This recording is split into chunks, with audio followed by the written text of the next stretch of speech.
The people of Cowtown had gotten used to visitors, especially after the recent troubles like the attacks and other incidents.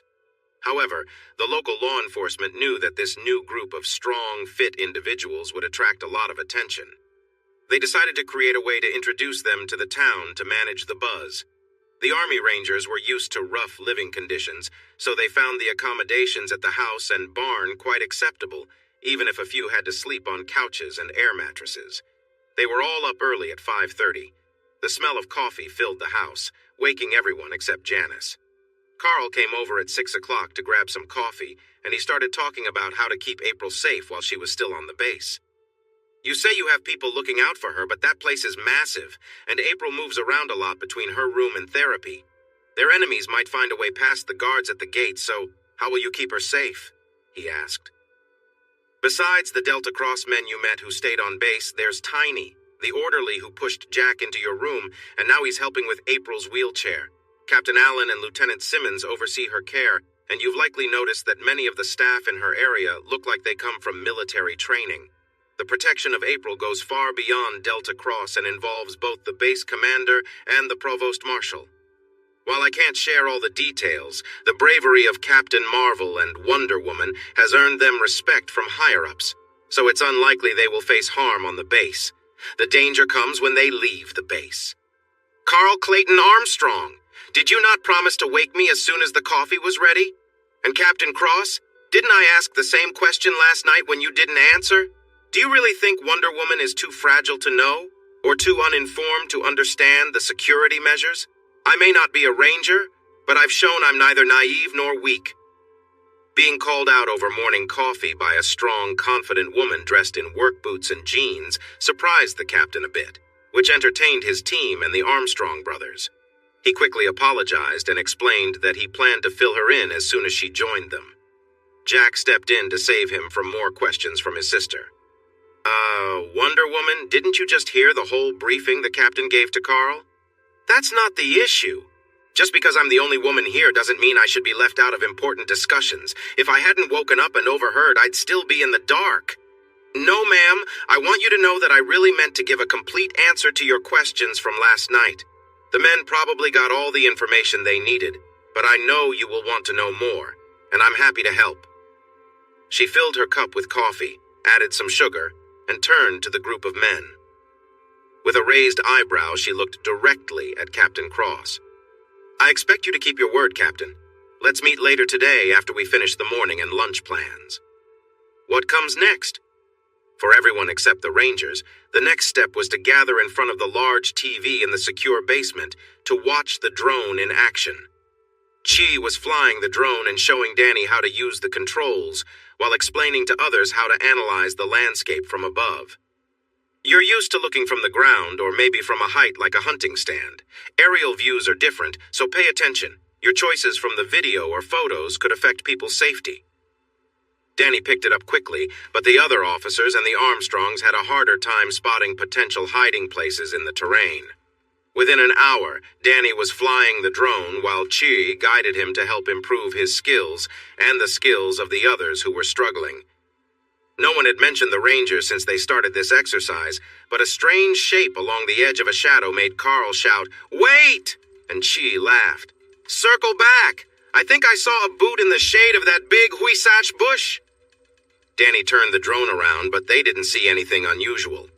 After a moment, he started to guide the drone back on its original northeast to southwest path, but Shai told him to stop. "Keep going. Lower it to 20 feet and then turn it around and fly across the area from east to west." Danny followed the instruction, and as the drone passed over the huisach, they spotted a man hiding beneath its branches. "Wow, how many have we missed?" Renee asked. "There are many out there, watching from the house to the river, so you've missed however many are involved. Don't worry too much, though they're really good at staying hidden. I've only seen 3, but I believe there are more." Danny lifted the drone back above the trees and started another search of the area by the river, but this time he changed the search pattern. After 20 minutes, they only spotted one more person until Chui had Danny lower the drone to the treetops, then rise back to 50 feet and wiggle the wings. At that signal, 6 men appeared from their hiding spots, waving their arms. "What the heck?" Elias exclaimed. "Those guys are like chameleons. One moment I saw nothing, then suddenly 6 men appeared." Chewie chuckled and told Danny to contact one of the men, then bring the drone back to the base and land it. Danny complied, but the landing could have been better. 15 minutes later, everyone was gathered in the common area, where the Rangers had some fun at the expense of their unaware teammates. However, Renee interrupted them, saying, "All right, everyone needs to change into casual clothes so we can go eat and introduce you to the townsfolk. This was our first try, and at least we spotted 2 of you." The Rangers laughed. Wash gave Renee a supportive pat and said, "That boot you finally noticed was my 5th try to get your attention. I think everyone else tried that many times, so don't get too confident just yet." "Oh, don't worry, I'm very modest," Jack responded. "I can see a coyote's ears wobble from 200 yards away, but I missed you guys completely. Carl was the one who finally saw the boot you had out in plain sight, or Danny would probably still be flying that drone until it ran out of battery." Abraham Cross chimed in with a mix of seriousness and encouragement. "You were not great, but you weren't the worst we've seen. I'm sure you'll spot city boys better than the last group we faced, so we need to prepare you for what lies ahead, whether it's here or in an urban setting. Now, Delta Company, let's change into regular clothes and blend in." They all piled into the Cow County law enforcement van and Jack's truck, heading to Treen's Cafe by the muddy river. Janice was still driving and Jack was in the front seat. He was recovering well, feeling a bit better each day. He was still sore and had some stiffness, but things were improving. The lunchtime crowd was busy, but they quickly got a table reserved for the sheriff. Their drink orders were made, and they started looking through the menus when an older man in a suit approached the sheriff. He nodded at the Armstrongs, Danny, and Elias, then turned to Renee. "Good afternoon, Sheriff Rodriguez. I see you have plenty of backup today. Is something happening?" The sheriff stood and spoke loudly for everyone to hear. "Good afternoon, Mr. Williams. To answer your question, it's a bit of both. These gentlemen are here to help us out. After the recent troubles in our county and growing worries about drug and human trafficking, Homeland Security and the Department of Defense provided us with some military vehicles and equipment. We've brought in this team, led by Captain Abraham Cross, who is down at the far end of the table. They are patiently teaching us how to use and care for the equipment, and Jack Armstrong is kindly allowing us to train at his ranch. Gentlemen, I'm happy to welcome you to our community. If you need any help, feel free to visit Cowtown State Bank on Main Street. I think I can speak for everyone when I say we appreciate how Sheriff Rodriguez has looked after our needs and found ways to help us. As a Gulf War veteran, I didn't think I would see this level of technology outside a conflict zone. But I understand things are different now, and I value your support for our law enforcement." Looking at the group, she smiled and said, "Carl, Janice, Jack, it's nice to see you all together again. It's been a while. You two seem to be getting better. How is April doing?" Janice replied, "Carl and I visited her yesterday, Terry. She still has a long road ahead, but she is strong inside. Even though she looks delicate, she can handle a lot. It may take some time, but I believe she'll be back on her feet soon." "Where is Carrie now? I heard she was in Colorado last time." "Carrie is still in Denver, Ken is still in Silicon Valley, Bobby is now in New York City, and Clara, Joe, and I are still waiting for grandkids. I don't understand why young people think they can't have children before they turn 30. While he sounded a bit frustrated, his smile was warm. Nonetheless, it worried Jack, Janice, Carl, and some of the Delta Cross team. Why were they nearing 30, or in the captain's case, 35, without starting their families? Jack felt a wave of sadness. Just before April left for Washington, they had agreed she would stop her birth control when she returned. Those lovely daughters who looked like their mother and those strong sons who would have his character and strength would never come to be. Jack's stomach twisted as he felt a heavy weight inside him. After they left, Elias went home to be with his wife before returning to work later that night. Danny went home to be with his pregnant wife and to welcome their 2 sons when they got off the school bus. Renee rode back to the ranch with the others, but stepped aside when they arrived to call his wife of 10 years and assure her of his love. Though harmless, Terry Williams' questions about April and children had reminded everyone of how fragile life can be and of their hopes for the future. "Did you and the town banker plan that in advance?" Lieutenant Dan Wilkins asked. "It was impressive, Both of you standing together, drawing everyone's attention in the cafe, speaking loud enough for all to hear, it seemed rehearsed. No, we didn't plan it, but when I saw him sitting there and noticed that everyone was watching, I expected him to react like that. He is a wonderful man and a skilled politician. I don't mean this in a bad way. He has a unique skill for bringing people together for a cause and an even rarer ability to recognize which causes are good and which are not. He noticed us come in, saw the curious looks on the faces of the townsfolk, understood that we were at a popular cafe for a reason, and let me introduce you. Trust me, by now everyone in town knows you're here and why, and they were paying close attention. He would make a great mayor, judge, or any other elected leader, but he's happy just being the reason our school district is so well-regarded president of the Board of Trustees for 11 years. He's a treasure in this town. Everyone at the table liked him. The lunch was great, but the way the sheriff and the banker engaged the crowd assured the Delta Cross team would be accepted. Since they were helping the sheriff keep the town safe, they would be looked after, as small towns often do. Jack thought it was well done. The seriousness in Alfred's voice brought them back to the moment. "Boss Captain, we need to talk, and then we need to include everyone. Please stay here until we call for you," Alfred said, nodding toward the larger group. Jack and Abraham followed Alfred down to the basement and sat in front of the 3 monitors as instructed, looking curiously at Sue and Croc. "We accessed the King servers last night, and we think we did it without being noticed. We'll brag about it later when we're sure, but trust me, the Pentagon has nothing on these guys. Anyway, it will take years to go through the 20 years of data we downloaded. While we were gathering information, I kept an eye out for trouble, and Croc was creating a program to search for certain names and phrases. We struck gold almost right away with April Armstrong and Janice Armstrong, but it took us a little while to sort and arrange everything in order. We're starting with April's arrival in Washington. There was a lot of cutting and mixing, so it's a bit jumpy, but just sit back and watch." Half an hour later, Jack was searching for the right words to apologize to his sister for accusing her of leading April astray. He still had serious worries about her decisions, especially why she hadn't told him right away, and her actions after they were told he had died. He was completely wrong about her part in April's situation, and he had told her that was why he could never forgive her. He knew he would have to humble himself, since he had refused to let either of them explain their sides, but he dreaded the conversation he needed to have with April. From what he had seen so far, it was clear the videos and audio Sue and Croc had taken would either prove or disprove what he thought. He was starting to doubt his earlier beliefs. Croc abruptly interrupted his thoughts. "The search for Armstrong found information we all need to hear right away. Trust me, it will make you rethink what we discussed yesterday.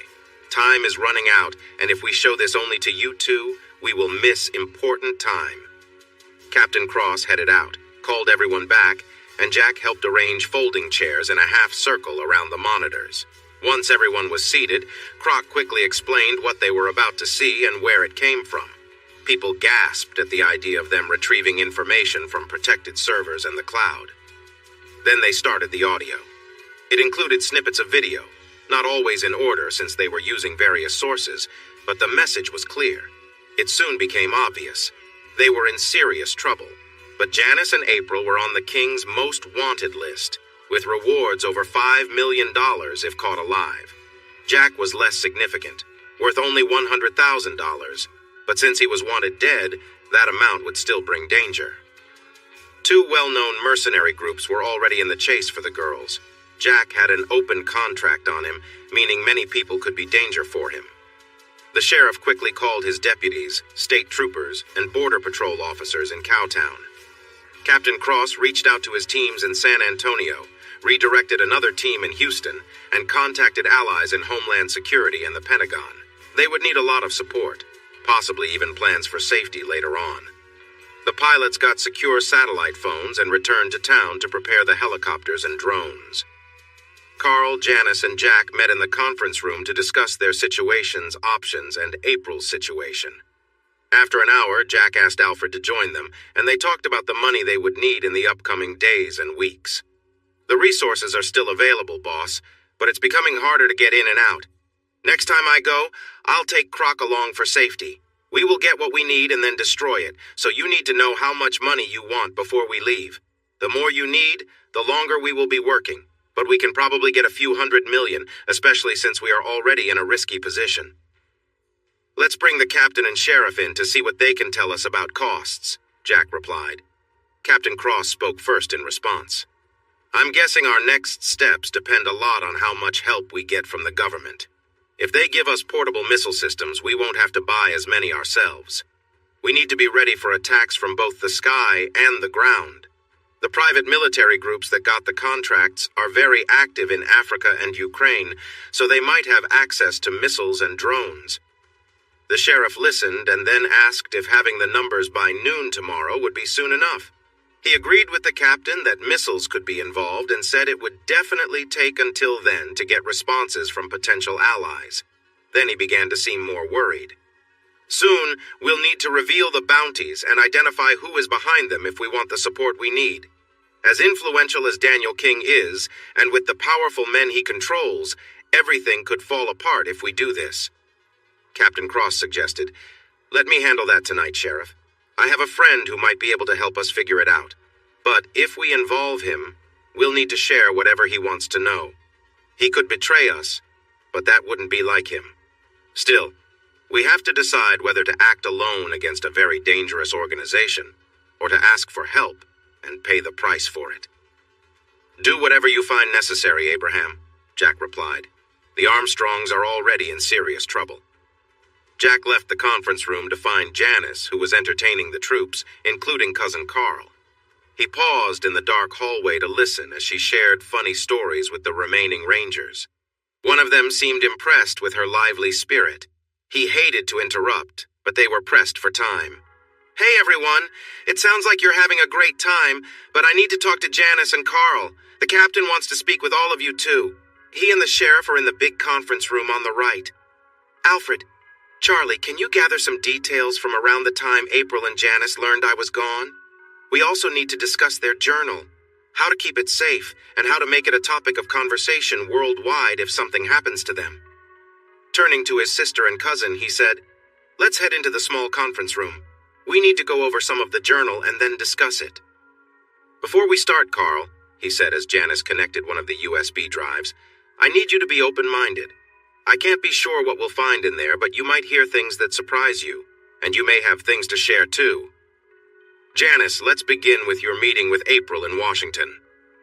To Jack's deep regret, the things he had kept from them echoed the words he had heard from their captors just over an hour ago.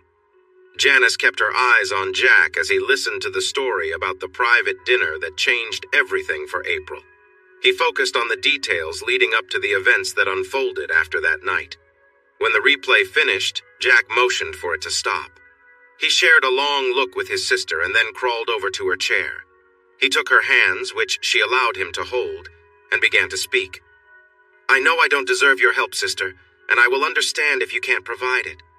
I was foolish to think you would set my wife and your best friend up for something so terrible, and I regret every word I said about that. I fear that when I hear the full story I've kept myself from knowing, I'll regret even more. I judged you harshly and said I would never forgive you for something you didn't do, something I should have known you would never do. I'm not asking for forgiveness that I don't deserve, but I acknowledge I was completely wrong about that. I promise to listen to your side of the story with an open heart, and I hope April will too." Janice knelt down and hugged her brother. She kissed his head and then gently reminded him, "I'm still upset about what you said to me and April. I've seen the edited videos that manipulative person used to control the women and girls involved. Alfred told me he found those clips on a senator's server. If he had let us explain and kept an open mind, maybe we could have helped him see the truth. But my brother is too stubborn for that, so here we are." Janice stood up and pulled on Jack's shoulders. "Come on, get up. We don't need to dwell on this any longer. I forgave you when I saw you rescuing people from the wreckage even while you were hurt, but with April, that's different. She expected to come home to you with open arms, convinced that everything would go back to the way it was. She was even thinking about having kids right away because she didn't want to wait. I tried to caution her, but in her eyes, you were her hero, and she believed you both would have a happy ending. But just so you know, there's a reason she won't talk to you or let you see her. Sure, she has her pride, but you really hurt her, and then she got injured trying to protect you. I'm sorry to say this, but begging won't change her mind. Honestly, I'm not sure anything will. In just 2 days, you went from being her knight in shining armor to someone she sees as a villain. You and your closed mind and bad temper ruined a brave and wonderful woman. Every hour of their lives felt tense as they got ready for whatever plans the two contractors, now known to be private military and security groups connected to Russia, had in store. They worked long shifts since 8 to 12 hours weren't enough, and the sheriff's office had other duties too. Rangers, airborne, SEALs, and other special operators were called in, getting paid with funds taken from Daniel King and his accomplice, who were urgently looking for a large sum of money that had gone missing from overseas accounts. Captain Cross and his team, working with local, state, and federal authorities, put together an unusual teamwork response to the threats posed by these groups. The reason behind this was that foreign mercenaries, now labeled as terrorists by federal officials, were seen as a serious threat to American citizens living in Cow County, Texas, and nearby areas. Jack and Janice helped when needed, but let the experts handle the planning. They focused on making sure April had the medical and emotional support she needed and getting her back to the ranch. They had permission for the best plastic surgeon at BAMC to treat her visible but serious injuries on her face, neck, arms, and shoulders, and Dr. Scott managed to finish his work in one session. April was wrapped in bandages but felt more comfortable and confident as she healed. Ideally, she would have stayed at BAMC longer, but because of the threat, she needed strong protection, and being with Janice and Jack was better than trying to keep her safe elsewhere. She wouldn't have returned to the ranch without Janice's clever plan and help from BAMC staff who ignored the unusual circumstances. A late-night visit from her best friend led to an unexpected trip to the ambulance entry due to cleaning crews, a drink of water from a bottle Janice had, and the sudden arrival of paramedics who took her from Janice's arms and placed her in an ambulance. Janice joined them, and they left the hospital. No one had ever traveled the way they did from BAMC to Cowtown, but April woke up in her bed at the ranch. This caused a lot of confusion and frustration, leading to an upset outburst when Janice came in to calm her and explain what had happened. Carl came down too, but he just stood there looking concerned until her frustration passed, and he joined Janice in reassuring her. "Look at me. Do I seem ready to leave the hospital? Who will care for my injuries? Who will help with my physical and occupational therapy? Take me back right now or I'll call the police. I'm not ready to see anyone like this." Janice replied calmly. "We have a nurse coming here for 2 hours each day to care for you. You'll also have the best therapists in Texas to help you recover. Dr. Alexander will check on you twice a week, and you can choose how many visitors you want each day. Jack arranged all of this because he wants you to feel safe and comfortable while you heal." It was hard for her to show her displeasure with her face covered in bandages, but they could see her frustration. If Jack cares about me so much, why hasn't he visited me for weeks, or even this morning when he was at home? "Because you wouldn't let me near you or talk to me for the last few weeks," he said, standing in the doorway as if he had been waiting. "I did come to check on you this morning, but I thought it might upset you to see me, and I want to help you heal, not make things harder for you." Her lip trembled, and her green eyes sparkled with anger. Jack waited for her to respond. "I don't believe anything you're saying. I didn't believe what you wrote either, but I do remember every word you said when I returned. You can't stand me, and I feel the same way. April, I've learned a lot since that day. I regret everything I said back then. If being angry with me helps you cope each day, I accept that you have every right to feel that way." "Oh, I'm not just angry, Jackson Earl Armstrong, I'm furious. Out of everyone I despise, you are at the very top. You left me and then turned against me. I felt horrible about what happened to me and what I did to protect you, hoping I could come back to you one day. But when I got here, I realized how hurtful you think I am. You're right, and I promise I won't bother you after this. But you need to know that there is a big reward for you and Janice. They don't know about the book you two wrote. When King finds out, he will make it even more valuable. The ranch is as safe as it can be, but the base security makes it hard to keep you safe there. I'll give you space, and everyone else will too unless you want them around. You'll get the care you need, and Janice and Carl are here to support you. Besides me, it's a perfect setup." She opened her mouth to respond, but he interrupted her. Sorry to interrupt, but yelling can make your face hurt more, and we don't want that pretty face to have scars. So why don't you come down and eat? If not, Janice will bring your coffee and breakfast back here. Thanks for listening to me, and I hope you feel better soon. He turned and walked away. April then looked at Janice, ready to protest, but Janice said, He's right. Your face is starting to bleed. Let me help you meet Nurse Rawlins, and she can take care of your wounds. After that, would you like to eat in the kitchen or here? Days were getting longer, but time felt like it was moving quickly when there was so much to do. They needed every moment to finish preparations before the expected trouble, but the mix of urgency and worry made the long summer days seem endless. By the summer solstice, their defense plans were in place and stretched well beyond the ranch's boundaries. The city and county had worked on improving a runway for private jets belonging to wealthy owners and famous visitors. It was 8,000 feet long and 100 feet wide, making it suitable for all types of aircraft, including the A-10 Thunderbolt, also known as the Warthog. They set up tarps and netting at an unused dirt runway at the airport, with hardtop extending from the largest tarps to the concrete runway. It was more than a mile from the main road and surrounded by bushes, so it was hidden from sight. Anyone from nearby ranches who noticed them was told it was all part of the state and federal efforts to stop drug smuggling and human trafficking. That explanation was used to account for various unusual activities in Cow County and nearby areas. Enhanced efforts covered things like helicopters, state troopers staying in a motel, planes flying overhead at night, and trucks moving to the Armstrong Ranch late at night. The Armstrong family, local law enforcement, and federal officers were surprised that so much was being done to protect a few ordinary people. But Captain Cross was not.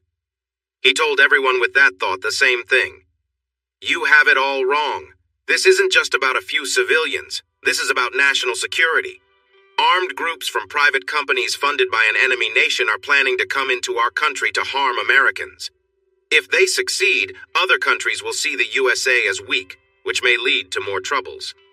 This, he said, pointing to the large area of the ranch filled with security systems, is where the Department of State, the Department of Defense, and the executive branch are making a strong statement. If any groups come onto American land and attack us, we will do everything we can to stop them and hold those responsible accountable. The Armstrongs, however, had their own ideas about dealing with the King of K Street and his allies. They would prefer to take matters into their own hands. Jack especially doubted that Daniel King would ever face justice. He knew too much about what had happened in the past to be caught. If it looked like he might be arrested, he would likely find a way to escape, even if it cost a lot of money. As days went by, life settled into a routine. Jack and Carl managed the ranch and its operations, while April and Janice worked on their video diaries whenever April was not in therapy. Delta Cross kept improving the security systems. People in Cowtown noticed the increase in law enforcement and military presence and realized that something was happening at the Armstrong Ranch. They worried for Janice, April, and Jack. Conversations buzzed about the reasons behind this, but they agreed to be careful around outsiders. The saying their grandparents used from World War II, "Loose lips sink ships," was still in their minds, and they made plans to handle curious strangers. The sheriff, Banker Williams, and his wife might have shared some concerns with a few close friends, but the usual caution in their small town was the main reason for the extra alertness. Weeks passed. April's bandages were removed, and visitors assured her that only small marks from her injuries were left. As she improved, the focus of her therapy shifted from rehabilitation to regaining her strength and balance, allowing her to walk gracefully. Despite her progress, she kept to herself, only seen when moving between her room and other areas or going to therapy. She ate her meals at a table set up in the master suite, where she enjoyed brief talks with her server, Chita Garcia. With many people living and working on the ranch day and night, Chita, Juanita, and her sister, Scylla, Lucilla, were hired to prepare meals and manage the kitchen. There is little doubt they witnessed things they should not have, but their dedication to their job and the Armstrong family was unwavering.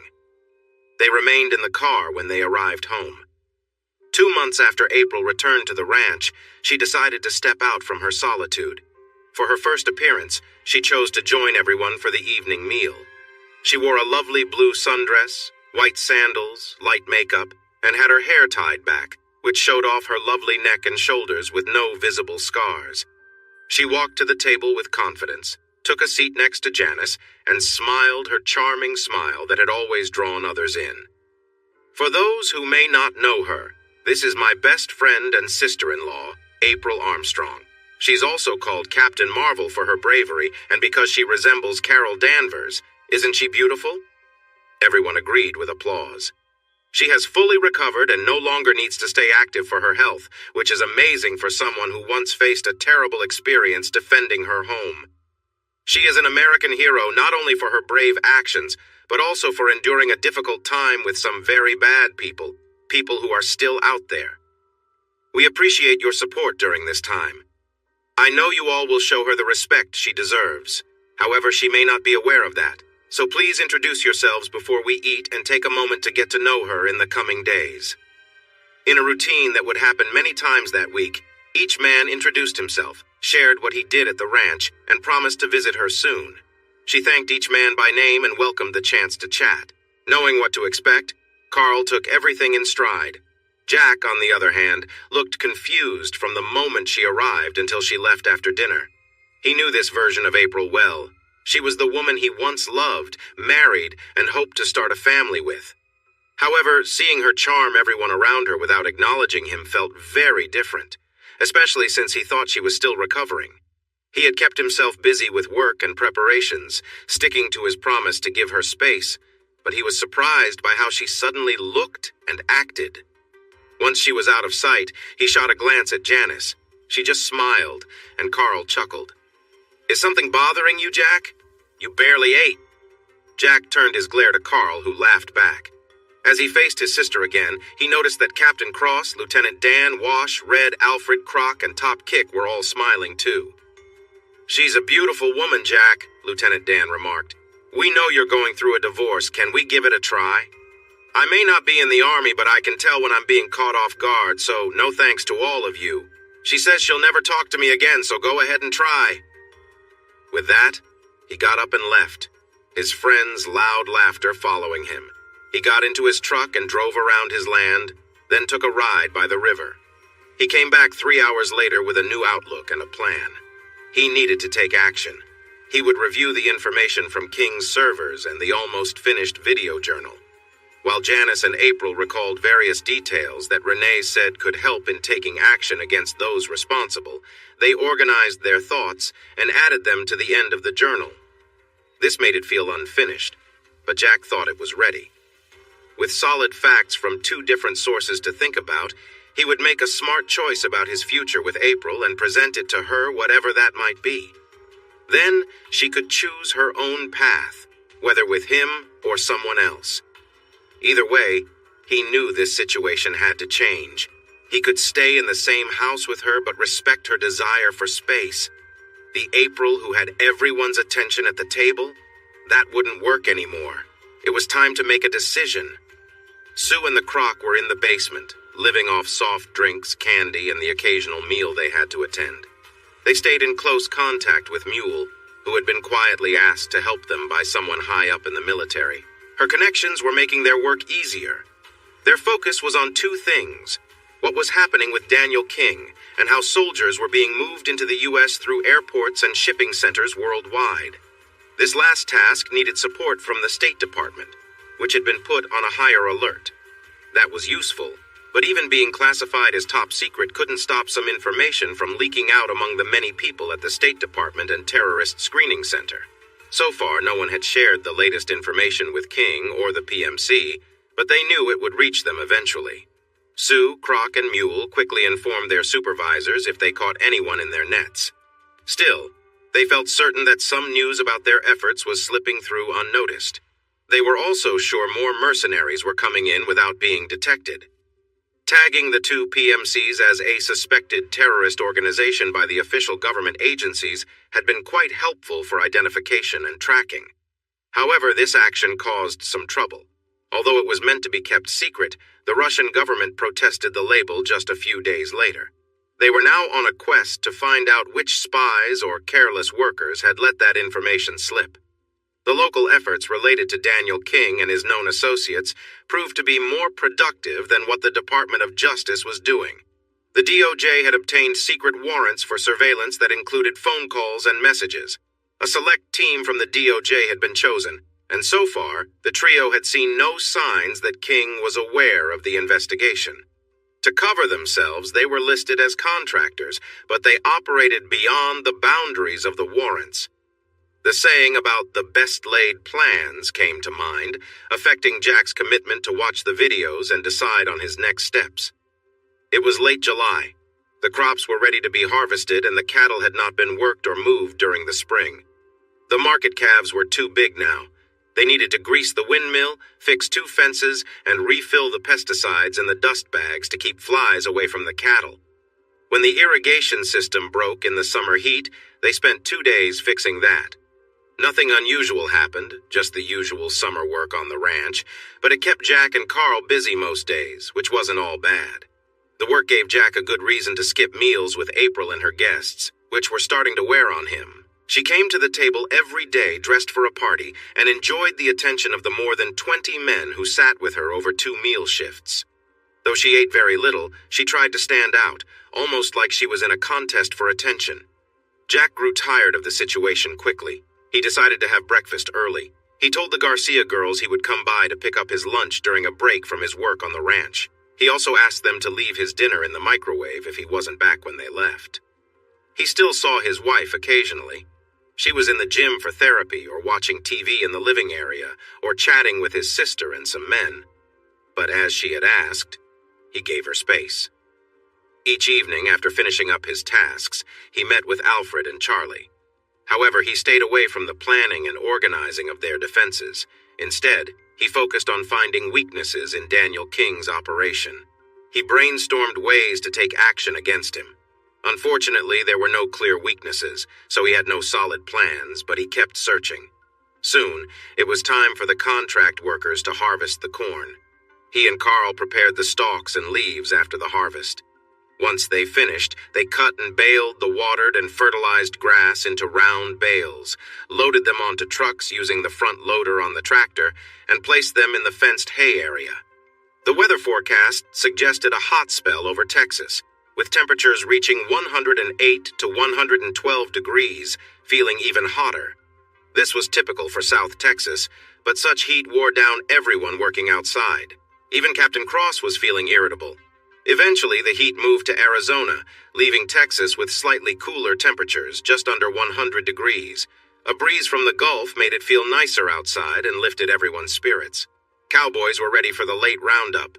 They looked forward to the traditional celebration after handling the calves and taking care of the cattle. Carl had picked out a steer, which he was feeding separately. This steer would be a special dish for the cowboys and their guests, including family and friends. Jack hadn't seen much of his sister or wife because he was away from home all day. When he did see them, they always looked nice and put together. He wondered where they got their clothes since he had donated April's outfits, and Janice had only a few items left in the guest room. Then he noticed boxes from various clothing stores in the recycling bin, which surprised him. Maybe it was time to check his credit cards and bank accounts when he found a moment and some energy. But even if he looked at everything, what was the point of arguing? They were staying in his home as his guests, and he had given April everything, so he felt responsible for her. And then there were his actions and words to consider. They had been rounding up the cattle all week, but some were hiding in the bushes by the river. So he joined Carl and Jose on horseback the next morning. They left just after sunrise and came back a couple of hours after lunch with a small group of lost cows. The men were sweaty, dirty, and tired. Wearing boots, leather chaps, and hats in the hot July weather was not a choice, but a necessity. Even then, the thorny bushes would snag at them and cause some cuts. The mix of military and law enforcement officers on duty watched with interest as the tired, dusty cowboys drove the noisy herd into the empty pen, closed the gate, and dismounted. They took off the saddles and blankets from their sweating horses, washed them, and let them roam in the pen with food and water. With no one around, the 3 men took off their jackets, chaps, and hats, hanging them on a fence to dry in the sun. They then climbed a ladder into a large open tank to enjoy a few minutes in the cool water. Since they were speaking Spanish, not many understood them, but it seemed like they were having a good time. After they finished, they climbed out and walked barefoot toward their rooms, washing their feet in the grass before entering. Jack felt completely worn out, but also awake and happy. It had been a long time since he worked on horseback, and it felt great. His lean, sun-kissed look did not go unnoticed by those watching, including his estranged wife, who was at a nearby window. She should have guessed he would go to shower in the guest bedroom, but she hesitated for a moment, thinking about what she saw and how it made her feel. Surprised when the door opened and he walked in wearing only his wet underwear, she gasped and covered her mouth, staring in disbelief. Jack seemed unfazed and met her gaze without looking away, recognizing her look went beyond surprise. "Well, fancy seeing you here, April. Need help with my shower?" She stayed frozen, hand over her mouth, but her eyes moved quickly over him before returning to his face. He took a moment to look her over too, more slowly and obviously. She looked fit and healthy in her light exercise shorts and tank top. She had been working out several times a day as part of a plan from her therapists to help her get stronger and more flexible. Her facial scars were barely noticeable under her tan, even though she had no makeup on, and her hair was pulled back in a messy ponytail. If he didn't know any better, he might have thought she looked just like the sweet girl next door or someone he cared about deeply. But he did know, yet he still felt that familiar sense of connection. Jack stood in front of the door that April wanted to pass through. "Please let me out," she said, her voice showing some worry as she took a small step towards him.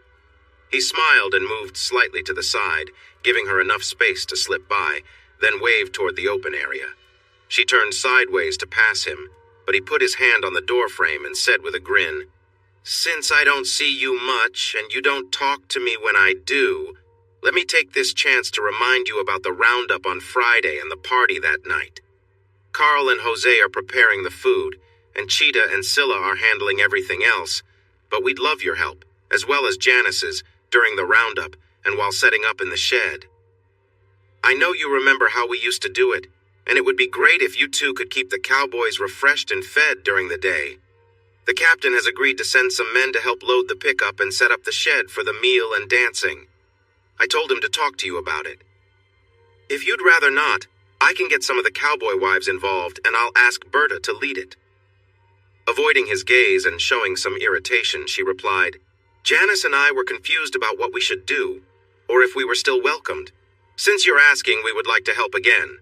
However, we will need a lot of assistance tomorrow to prepare and organize the shed. When will you clear out the tractors? The shed will be empty by breakfast. You know where the ice coolers are, and Bud Allen will bring ice before dawn on Friday. We have cases of water and Gatorade ready by the coolers, and Abraham will have men load everything when you're ready to go to the pastures. The west pasture is finished, so we'll begin with the northern section and move east. The bulls in the southwest corner will be last, but we only need a few men for that, so most of us will focus on the pens. Since it's later in the year, we'll follow the fall vaccination plan. We'll be checking, tagging, branding, and treating the calves, then sorting them. You know how the fall routine goes, so just keep an eye on everyone. It would be very hot by then, and they didn't want anyone getting sick, so they needed to keep everyone hydrated from morning until night. But you already know this. Is there anything else you want me to organize? She asked. Not for the main event, but what about the party? Do you have everything you need? He replied. As I said, Carl and Jose will be cooking the calf overnight. Scylla and Cheetah are in charge of the rest of the food and drinks. The kegs will arrive around 5. Can you get some of the Delta guys to help with chilling the soft drinks and juice for the kids, set up the big fans, and anything else you need? You've got them wrapped around your finger, so that should be easy. She noticed a hint of jealousy in his tone, which made her look up. She saw the smile lines around his eyes and the playful twist of his mouth. It was hard to tell if he was jealous or just teasing her.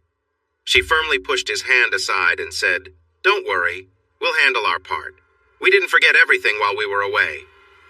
She walked past him and he thought, "No, just your upbringing and promises." This made him feel guilty for not keeping up with the videos and audio like he promised. Maybe he was wrong about that. After all, the intention behind an action matters. Shooting an AR-15 on a target range or to protect your home may involve similar actions, but your intention decides if those actions are good, necessary, or harmful. He needed to consider this, but he had important tasks first. Sorting out his thoughts would have to wait a few more days. Thursday morning was spent feeding cattle, closing gates to keep the groups in their pastures, and organizing supplies for the events on Friday. After a sandwich lunch, Carl worked on the parking area while using the utility tractor to rake and clear-cut grass and thorns. This area would soon be filled with vehicles and trailers, and they didn't want any flat tires. Janice and April were busy moving around, usually with 2 or more Delta Cross men, always including Lieutenant Dan and often Josh Abbott. Carl went to talk with them while Jack was working, but they never approached Jack. He picked up the grass piles with the front loader and moved them to a spot where they would burn them when it was safe to do so. The veterinarian stopped by with medications, syringes, and needles, so Jose and Bud Allen organized them in the barn refrigerator. They also needed to prepare the ear tags and applicators, branding tools, and make sure everything was ready for the animals. Tomorrow might not be a good day if we forget anything important or if things go wrong. Janice and April were waiting for Jack and Clay when they came in for a late dinner. "We let the Garcia girls go a bit early since they have to be here by 5:30 in the morning," Janice said. "But we saved you each a plate. I'll warm them up now and we can chat about tomorrow while you eat. What would you like to drink?" Carl smiled. "An ice-cold beer, please. I need to wash out all this dirt before I can even eat. Digging with the backhoe in the wind and helping Jose with the fire has made me really thirsty." "Yeah, I'll have a beer too, thanks," Jack said. They quickly finished their beers and received another round as the microwave beeped. Red sand covered their faces from where their straw hats had sat all day. Their hair was damp and wavy, and their clothes had stains from sweating. The bandanas around their necks were still wet, and they didn't smell very nice. Janice chuckled and took April's arm. "Let's sit over here as far away from the smell as we can while still being able to talk. These boys really should have gone for a swim before coming inside." April laughed as she sat down, seemingly lost in thought. "Yeah, I almost forgot about that. There's nothing quite like the smell of diesel, dust, and sweat to remind you of seeing your husband after a long day's work." Jack paused mid-bite to look at her, noticing the surprised look on his sister's face just before the meaning of her words hit April. She blushed under her tan, and Carl jumped in to lighten the mood. "You two didn't exactly smell like flowers when I talked to you in the barn, either. How many baths did it take for you to get clean? I'm going to need at least one more than that, and Jack probably needs 2. He really needs a wash. I can barely eat sitting this close to him." His casual way of speaking helped ease April's embarrassment, and she took the chance to fire back. "You aren't smelling like a flower garden either. I'm not sure whose smell is worse." "All right, enough of that. What did you want to discuss?" Jack asked, chuckling slightly. "Timing and specific plans," Janice replied. "Don't forget we've been away for a while, and this is the first time we're mixing the spring and fall roundups. When will the workers arrive, and when do you think you'll be in the north section and the east pastures? Who will be helping? We need to know the same for the working pens. If we're expected to have snacks and drinks ready, we need a head count and timeline." Carl answered casually. "We leave at first light around 6 a.m. Not everyone will be present by then, but once everyone is ready, we should have 13 cowboys and 2 cowgirls, which adds up to 17, a good number for now until we get a final count. There are some skilled hands among us, but it's tough to say when we'll have the northern area cleared. Maybe in 3 to 4 hours. The eastern sections are less overgrown and those cows are older, but we won't have as many people working there, so maybe another 2 to 3 hours for both areas. I'll stay with the roundup until all the cattle are gathered, including the bulls, but Jack and half the crew will head to the pens with the first group. Dr. Huff is expected to help check the animals and see what they need. With 11 vaccines to give, ears to tag, and branding to do, it's going to be busy and dusty, so plan to come back now and then." "What about lunch?" April asked. "Same as always, something you can eat on horseback or between the cattle pens?" The 2 men nodded, and Carl stood up from the table. "Sounds good. I'm exhausted, and morning is almost here. Unless you have questions for me, I'm heading to shower and bed. No? Okay, then sleep well and don't let the bugs bite see you early in the morning." "Yeah, I need to shower for about an hour too. Anything else, ladies?" "Yes. Please be patient with us tomorrow and be ready to help answer any questions we have, April replied. Like Janice said, it's been a while since we've done this. I know. It will be fine. And thank you for taking this on. You'll be the most popular people here tomorrow, and you might want to check with the guys hiding under the camo netting. They have their own supplies, but two friendly faces offering cold drinks will be a nice surprise. Park a little ways off and ask. You don't want to reveal their spots by driving right up to them, but I'm sure they'll appreciate the drinks and snacks. Good night, and thanks again. Jack walked toward his bedroom but turned to the basement when he reached the door. Everything all right? Are we still on for tomorrow? Captain Cross gave him a thumbs up and said, I'm looking forward to this. A city guy like me joining a cattle roundup. My friends will be so jealous. We'll see how excited you are tomorrow when we're up to our knees in brush and thorns, trying to guide stubborn cows and unruly calves toward the pens. You'll look and smell as rough as I do now, so get some good rest. See you at 4:45. Time to get moving. Sue and the Croc were in the basement, living on snacks and the meals they had to join for. They kept in close contact with Mule, who had been quietly assigned to assist them by someone high up in the military, making their efforts even better. Efforts focused on 1. Events involving Daniel King, and 2. The careful movement of private military company PMC soldiers into the U.S. through airports and shipping centers worldwide. To help with this, the State Department was on high alert. While this was useful, being labeled top secret did not stop some information from leaking among the many workers at the State Department and the Terrorist Screening Center. So far, it seemed this information had not reached King or the PMC, but they knew it would eventually. Sue, Croc, and Mule quickly informed their supervisors if they caught someone, but they sensed some details about the operation were slipping through. They also believed that more soldiers were entering than were being caught. A key part of identifying and tracking these soldiers was labeling the two PMCs as suspected terrorist organizations by certain government agencies. However, this designation caused a stir when the Russian government protested it just days later. Now, there was a search for the people responsible for the leak.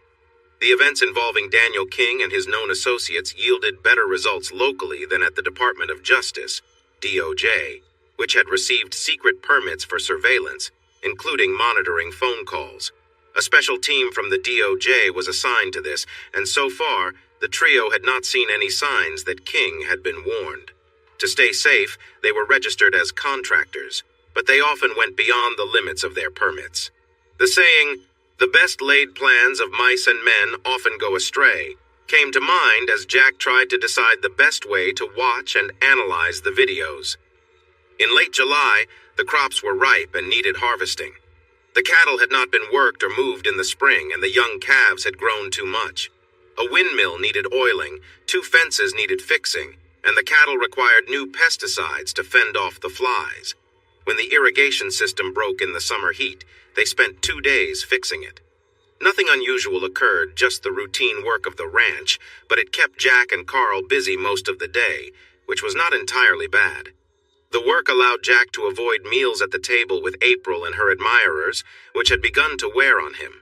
She dressed for dinner every day and enjoyed the attention from the more than 20 men who came to eat over 2 shifts, for both of which she was seated.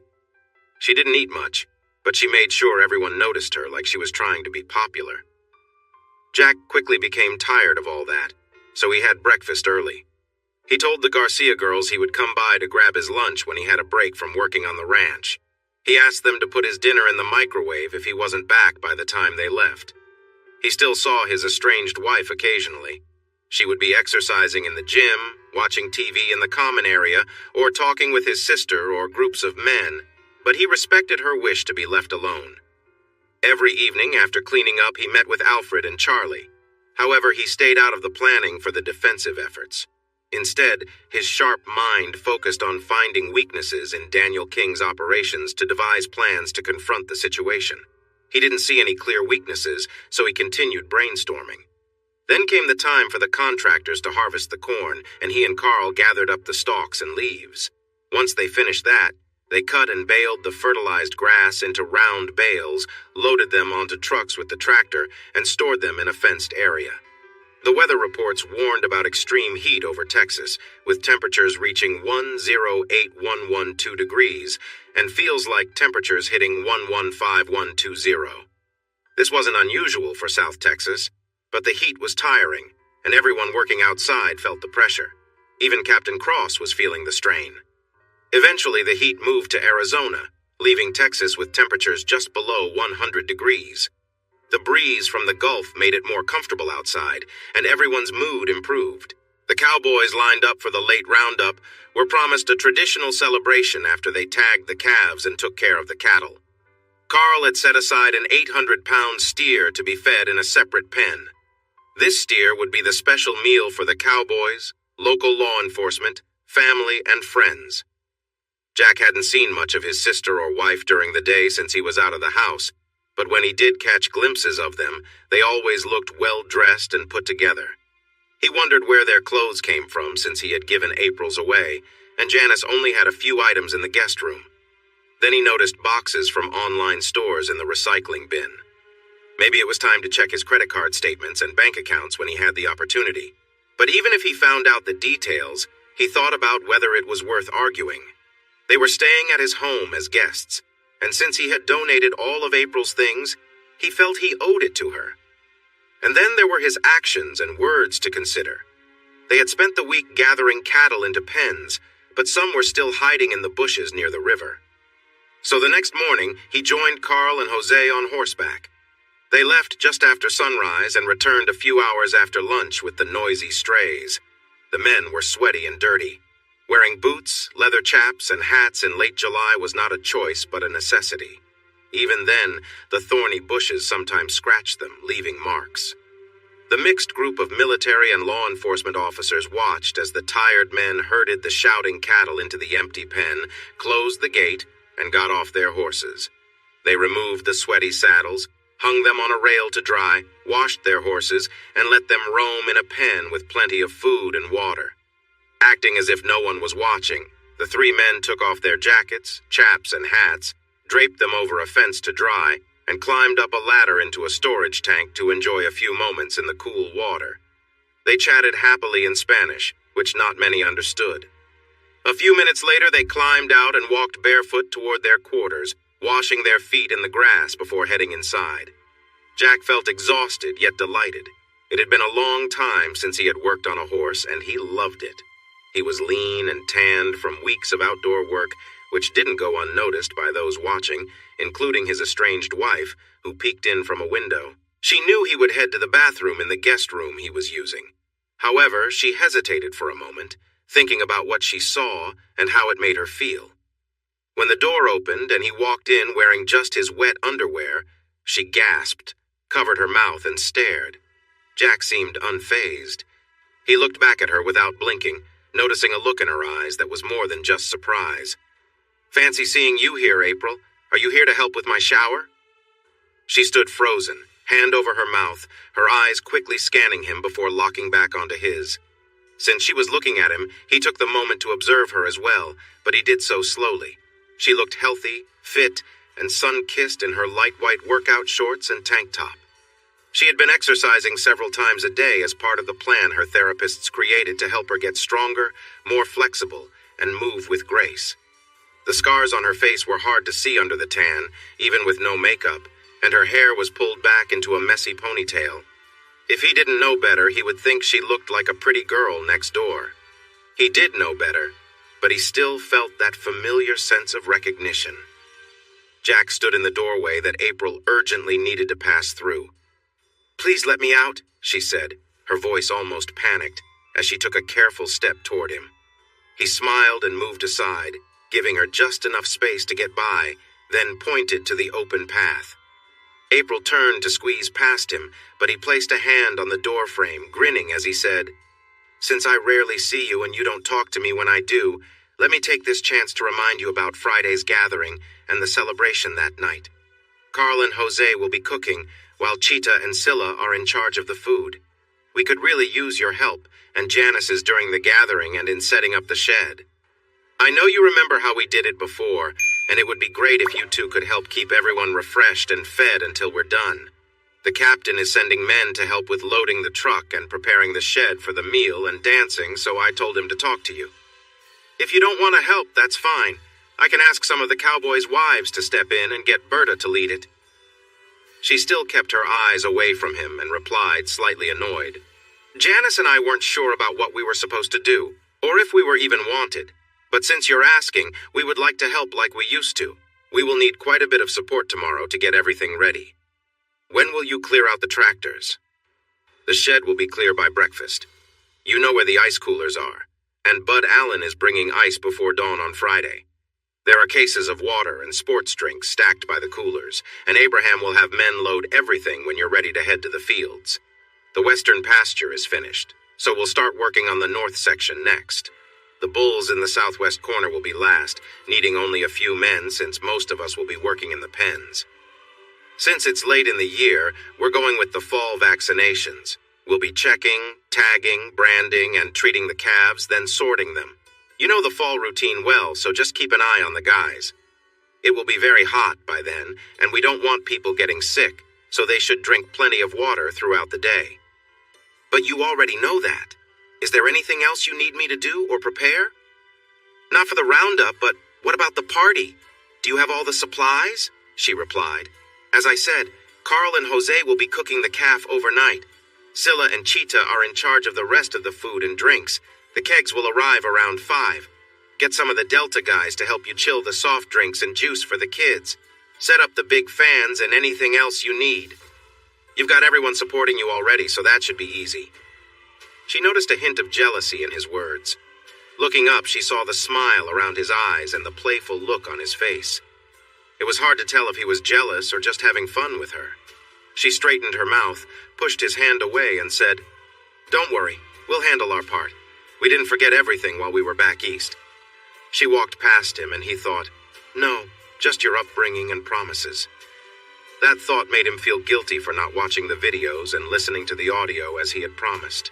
Maybe he was overthinking it. Intent mattered. Hitting a target at a shooting range, defending your home from an attacker, or firing into a crowd all involved similar actions. It was your intent that determined if those actions were right, necessary, or something more serious. He needed to know, but the roundup came first. Figuring all of this out would have to wait a few more days. Thursday morning was spent feeding cattle, closing gates to keep each group in the right area, and organizing supplies for the events on Friday. After a sandwich lunch, Carl worked on the parking area, clearing cut grass and thorns with the utility tractor. This area would soon be filled with trucks and horse trailers, and no one wanted flat tires. They saw Janice and April busy around the place, often accompanied by 2 or more Delta Cross men, including Lieutenant Dan and sometimes Josh Abbott. Carl went to chat with them while Jack continued raking, but they never approached Jack. He used the front loader to gather piles of debris and moved them to the brush pit, where they would be burned when it was safe. The vet stopped by with supplies, so Jose and Bud Allen were organizing the medications, syringes, and needles in the barn refrigerator. They also had to prepare the ear tags, branding irons, oil, mops, and check the squeeze chutes. Tomorrow was not a day for mistakes or forgetting things. Janice and April were waiting for Jack and Clay when they came in for a late dinner. "We let the Garcia girls leave early since they need to be here by 5:30 in the morning," Janice said. "But we saved you each a plate. I'll warm them up now and we can talk about tomorrow while you eat. What do you want to drink?" Carl smiled and said, "An ice-cold beer, please. I've got quite a bit of dirt to wash down before I can eat. Digging with the backhoe and helping Jose with the fire has left me really thirsty." "Yeah, beer is good for me too, thanks," Jack added. They quickly drank their cold beers and were offered another one just as the microwave beeped. Red dust covered their faces from under their straw hats. Their hair was wet and wavy, their shirts and jeans were stained from sweat, and their bandanas were still damp. They definitely had an odor of the long day's work. Janice giggled and took April's arm. "Let's sit over here, away from the smell, so we can still talk. These boys needed a swim before coming in." April laughed as she sat down, almost lost in thought. "Yeah, I forgot about that. Nothing like the smell of hard work when you see your husband after a long day." Jack paused to look at her, noticing how his sister seemed surprised by her own words. April flushed a bit, and Carl chimed in to ease the moment. You both didn't smell like flowers when I saw you in the barn either. How many washes did it take to get clean? Because I think I'll need one more than that, and Jack will need two. He really smells a lot. I can hardly eat sitting this close. His light-hearted tone helped April recover, and she teased back. You don't smell like flowers either. Who knows whose smell is worse? All right, enough of the joking. What did you want to discuss with us? Jack interrupted, chuckling a bit. Timing and plans, Janice replied. You may have forgotten, but we haven't been around for a while, and this is the first time we're combining the spring and fall roundups. When will the workers arrive? When do you plan to be in the north and east pastures? And who will be there? The same goes for the working pens. If we're expected to have drinks and snacks ready, we need a rough head count and timeline. Carl replied casually. We leave at first light, around 6 a.m. Not everyone will be here by then, but when they are all ready, we should have 13 cowboys and 2 ranch hands, so 17 is a good number until we count everyone. There are some skilled riders among us, but we don't know exactly when we'll clear the north area, maybe 3 to 4 hours. The sections on the east are clearer, but they have older cows. There won't be as many people to help, so maybe another 2 to 3 hours to finish both. I'll stay with the roundup until all the cattle are gathered, but Jack and half the crew will head to the pens with the first group. Dr. Huff should be here to help check the animals and tell us what needs to be done. With 11 vaccines to give, ears to tag, and branding to do, it's going to be a busy, dusty day, so expect to take turns checking back. What about lunch? April asked. Same as always, whatever you can eat while on horseback or between pens? The 2 men nodded, and Carl moved back from the table. Sounds good. I'm exhausted, and dawn is almost here.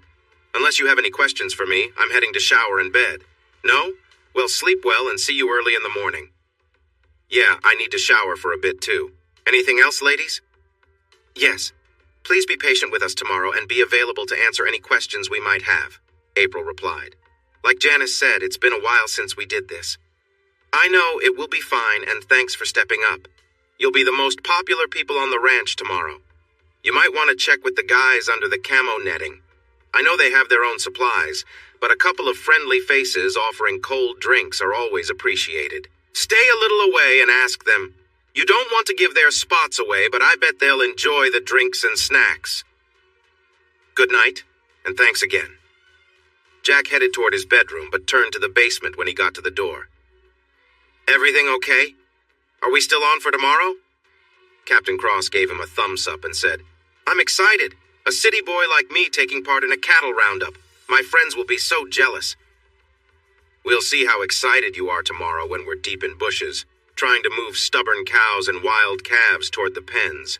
You'll look and smell just like I do right now, so get a good night's rest. See you at 4:45.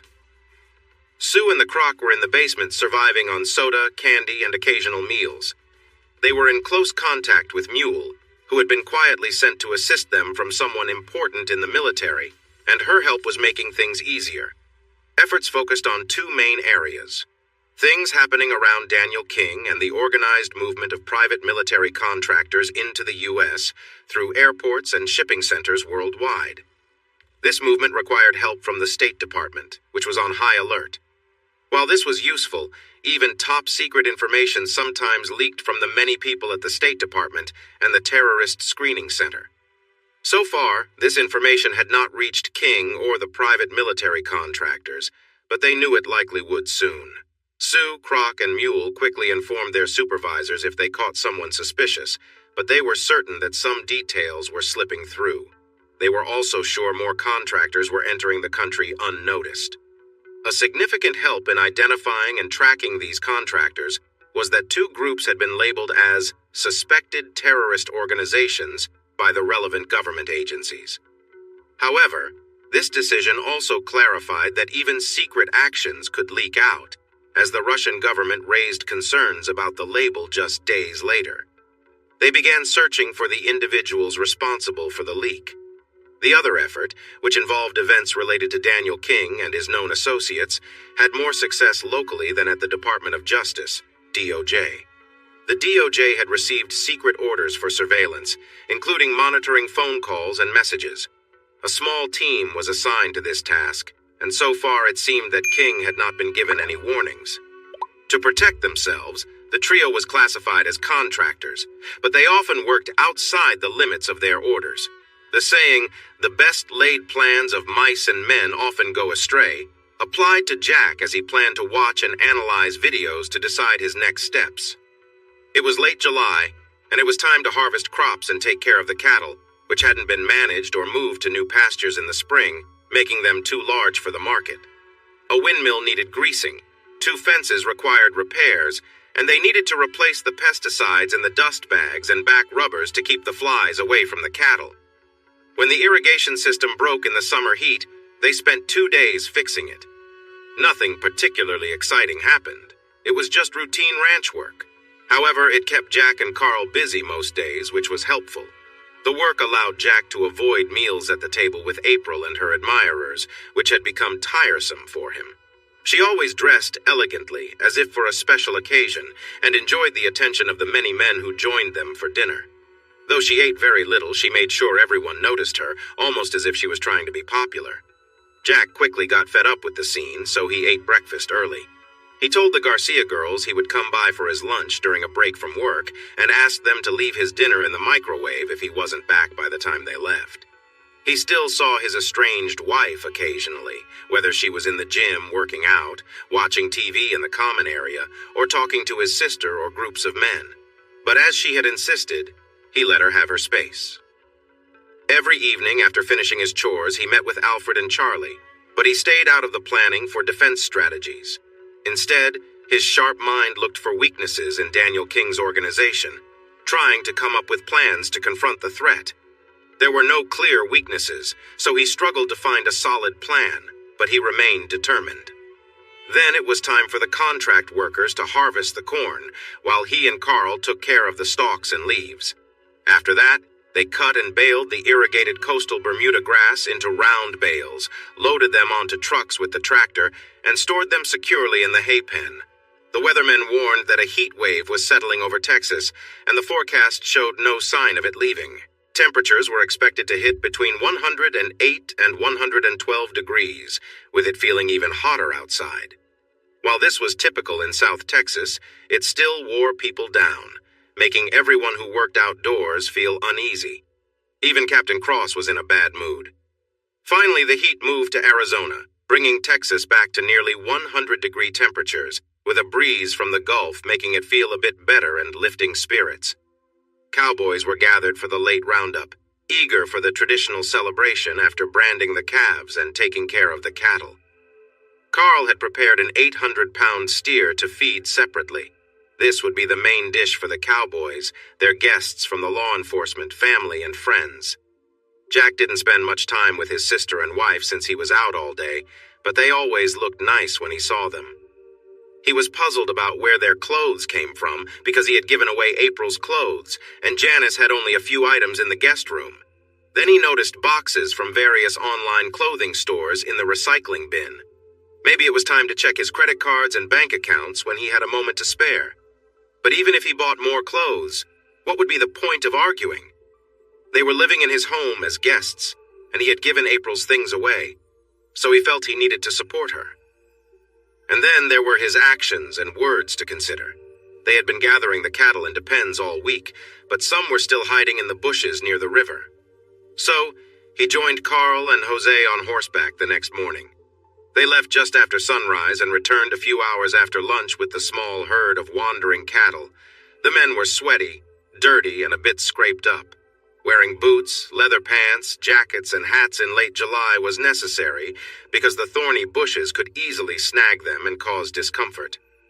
The mix of military and law enforcement officers on duty were impressed by the worn, tired cowboys who drove the noisy herd into the pen, closed the gate, and got off their horses.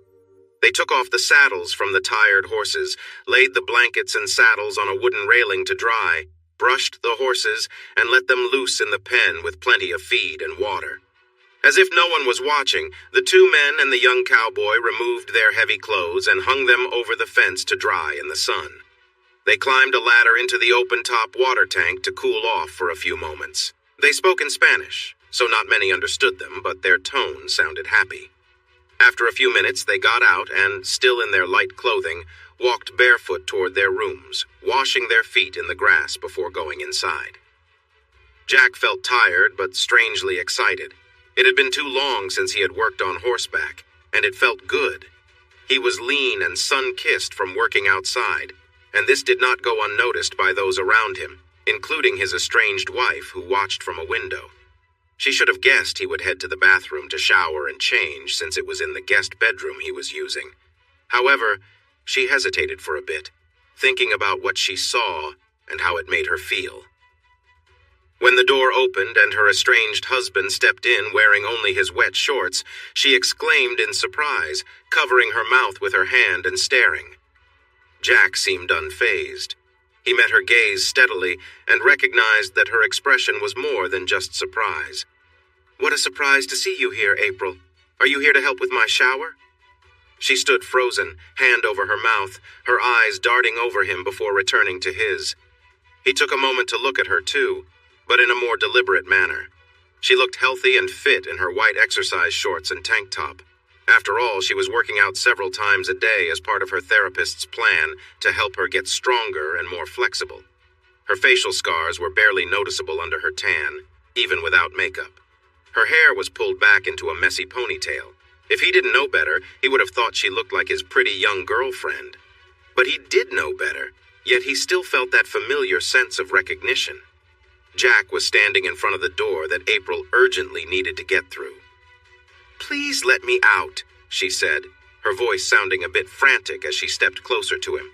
He smiled and moved to the side, giving her enough space to pass. He then gestured for her to go ahead. As she tried to step by him, he placed his hand on the doorframe and grinned.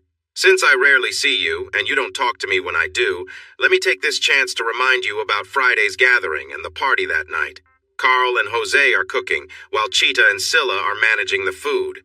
We could really use your help and Janice's during the gathering and with setting up in the shed.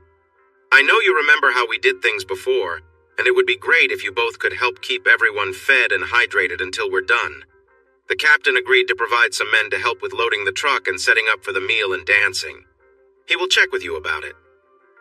If you'd rather not help, I can ask some of the cowboys' wives to take charge, including Renee's wife, Berta. Looking down, a hint of annoyance in her eyes, she replied, "Janice and I weren't sure what we were supposed to do or if we were welcome. But since you've asked, yes, we'd be happy to help again. We'll need a lot of help tomorrow to prepare and get the shed ready. When will you move the tractors out?"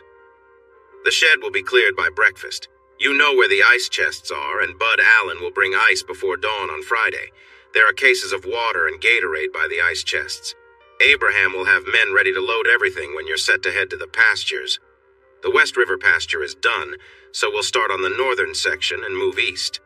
The bulls on the southwest corner will be last, but we'll only need a few men for that. Most of us will be working the pens. Since it's late in the year, we'll follow the fall vaccination schedule. We will be examining, tagging, branding, and caring for the calves, then sorting them. You know how it goes in the fall, so just keep an eye on everyone. It would be really hot by then, and we don't want anyone getting sick, so let's make sure they have something to drink all day long." "But you already know that. Is there anything else you need me to do or prepare?" she replied. "Not for the roundup, but what about the party? Do you have everything you need?" he asked. "Like I said, Carl and Jose will be cooking the calf overnight. Scylla and Cheetah are in charge of the rest of the food and tea, and the kegs will arrive around 5. Can you get some of the Delta guys to help chill the soft drinks and juice for the kids? Set up the big fans and whatever else you need," she explained. "You've got them eager to help you, so I'm sure it won't be a problem." She caught a hint of jealousy in his voice, which made her look up. She noticed the smile lines around his eyes and his teasing grin, but she wasn't sure if he was jealous or just having fun at her expense. She pushed his hand away and said, "Don't worry, we'll handle our part. We didn't forget everything while we were back east." She strode past him and he thought, "No, just your upbringing and promises." That thought made him feel guilty for not watching the videos and listening to the audio like he had promised. Maybe he was wrong about that. After all, intent matters. Firing a weapon at a target on a range or in defense of home and family is different from doing it in a crowd. It's the intent behind the action that determines if it's right, wrong, or somewhere in between. He had to figure that out, but he had the roundup to focus on first. Understanding it all would have to wait a few more days. Thursday morning was spent feeding cattle, shutting gates to keep each group in its own area, and organizing supplies for the Friday events. After a simple lunch, Carl worked on the parking area, using a tractor to clear away cut grass and thorns. Tomorrow, that area would be filled with trucks and trailers, and they needed to avoid flat tires. They noticed Janice and April busy running around, usually with a couple of the Delta Cross men, often including Lieutenant Dan and sometimes Josh Abbott. Carl went over to chat with them while Jack was working, but they didn't look for Jack. He continued picking up piles with the front loader and moving them to the brush pit, waiting for rain to make it safe to burn. The vet stopped by with the supplies, and Jose and Bud Allen were busy organizing them in the barn refrigerator. They needed to prepare the ear tags, branding tools, and check the squeeze chutes, making sure everything was ready for the next day. Tomorrow would be a tough day if anything important was overlooked or went wrong. Janice and April were waiting when Jack and Clay came in for a late dinner. "We let the Garcia girls leave early since they need to be here by 5:30 in the morning," Janice said. "But we saved you each a plate. I'll warm them up now and we can chat about tomorrow while you eat. What do you want to drink?" Carl smiled. "An ice-cold Lone Star, please. I really need to wash out all this dirt before I can eat. Digging the pit, working in the wind, and helping Jose build the fire has left me thirsty." "Yeah, I'll have a beer too, thanks," Jack added. They quickly finished their first drinks and got another round before the microwave beeped. Red sand covered their faces where their hats had been all day. Their hair was damp and wavy. Their shirts and jeans had sweat stains, and their bandanas were still wet, leaving a strong smell around them. Janice laughed and took April's arm. "Let's sit over here away from the smell and still be able to talk. These guys should have gone for a swim before they came in." April laughed too as she sat down, lost in thought. "I forgot that part. Nothing like the mix of diesel, dust, and sweat to make you feel even happier to see your husband after a long day of work." Jack paused to look at her and noticed his sister's surprised expression before April realized what she said. She turned red, but Carl jumped in to lighten the moment. "You two didn't smell like roses when I saw you in the barn either. How many baths did it take to get clean? 'Cause I'm going to need one more than that, and Jack will need two. He really isn't smelling great. It's hard to eat being this close to him." His playful tone helped ease April's embarrassment, and she took it as a chance to respond. "You're not exactly fresh either. I'm not sure whose smell is worse." "Okay, enough joking. What did you want to discuss with us?" Jack said with a laugh, though still serious. "Timing," Janice replied. "And some details. Remember, we've been away for a while, and this is the first time we've had both spring and fall roundups together. When will the workers arrive? When do you expect to be in the northern and eastern pastures? And who will be there? The same goes for the working pens. If we need to have drinks and snacks ready, we need a rough head count and schedule." Carl casually answered, "We leave at first light, around 6 a.m. Not everyone will be here yet, but when everyone is ready, we should have 13 cowboys and 2 cowgirls, plus the 2 others, so 17 is a good number for now until we get a proper count. We have some skilled folks among us, but it's still hard to say when we will clear the northern area. Maybe 3 to 4 hours. The sections to the east are not as thick with bushes and have older cattle, but there will be fewer people working there. It might take another 2 to 3 hours to finish both places. I will stay with the roundup until all the cattle are in, including the bulls. Jack and half the crew will go to the pens with the first group. Dr. Huff is supposed to come help check the livestock and see what needs to be done. But with 11 vaccines to give, tagging ears and branding, it will be a busy, dusty hotspot, so plan on coming back periodically. "What about lunch?" April asked. "The same as always, whatever you can eat while on horseback or between the pens?" The 2 men nodded, and Carl moved away from the table. "Sounds about right. I'm tired and dawn is close. Unless you have questions for me, I'm off to shower and bed. No?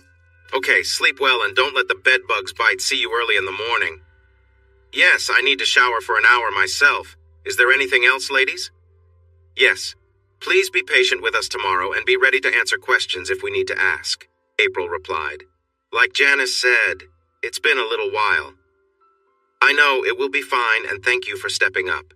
You'll be quite popular tomorrow, and you might want to check on the guys under the camo netting. They have their own supplies, but two friendly faces offering cold drinks are always nice. Park a bit away and ask. You don't want to give away their spots by getting too close, but I bet they will appreciate the drinks and snacks. Good night, and thanks again. Jack headed toward his bedroom, but turned to the basement when he reached the door. Is everything okay? Are we still on for tomorrow? Captain Cross gave him a thumbs up and said, I'm excited. A city guy like me taking part in a cattle roundup. My friends will be so envious. We'll see how excited you are tomorrow when we are knee-deep in bushes and prickly pear, trying to guide stubborn, loud cows and playful calves to the pens. You might end up looking and smelling as rough as I do right now, so get a good night's sleep. See you at 4:45. The nearly full moon provided enough light to saddle their horses at the pen. Abraham Cross, the Armstrong boys, Jose Montoya, and Bud Allen each had a cardboard cup of coffee and a clear view of the gate. They could see the lights from town and down the FM road, so they knew they would have a good turnout. Everyone who came was a friend, and they always helped each other during the roundup, so the turnout was not a surprise. But you never really know until it happens. Sheriff Rodriguez was the first to arrive through the open gate. He maneuvered his pickup and horse trailer into a parking spot where he could easily get out if needed. Then he walked over, leading his horse with one hand and holding his coffee with the other. Good morning, everyone. I can smell that delicious food cooking. Since I'm first, I get the first taste. As long as you don't back out at the last minute, I'll make sure you do, Carl replied. And let me give credit where it's due. Jose is the best when it comes to cooking in the ground pit. He has a special mix of woods he uses, and I'm not sure he even slept last night while looking after the fire. So no matter how it turns out, this is his feast. I can't speak for the taste yet, but it sure smells amazing, Bud added. 13 of the 17 expected riders left at 5:41. Bud stayed behind to help the other 3 who were with him, but needed to fix a flat tire on their old trailer. Before they entered the pasture, Jack reminded everyone to keep their distance from the camo-covered areas and to keep the cattle away from there, too. They did as they were told, but the men in camo watched them closely and waved back as the cowmen rode by. There were 62 cows in the north pasture, plus at least 53 calves. Carl thought there might be more hidden in the brush, as some were so big they looked like their mothers. Normally, Carl and Jack would count carefully and track every birth, but this year was different. The spring calving season had been unusual due to recent events and injuries. They had 5-month-old calves that hadn't been tagged or vaccinated yet. This year had been very dry, with only one heavy rain a few months ago, leaving the grass low in nutrition. They had managed to lure some cows out of the brush by spreading high-protein feed along the road. Josh Abbott drove the old ranch truck to the pasture after the cowboys had time to locate the cattle and move behind them. Once the cowboys were ready and started to push the herd, he directed the truck toward the pens, honked the horn, and used the feed spreader now and then to grab their attention. Hearing the horn and the sound of the spreader, more than half the herd came out of the brush and moved down the road to snack on the feed. The young calves soon felt the absence of their mother and the sound of food being spread out, and they moved to join the other animals on the road. The others were not as easy to handle, but once they got them together and moving, they quickly caught up with those already eating. Josh honked the horn as he drove toward the pens, with more than 100 cattle following him and 17 cowboys riding alongside. Jack checked his watch when he saw Janice and April coming toward them. The roundup was happening about 40 minutes earlier than Carl had expected. The cattle were moving toward the pens, so he stopped the riders and waited for the pickup truck, known as the beverage cart, and its 2 helpers. The 2 helpers parked the truck and climbed into the back, which got some attention.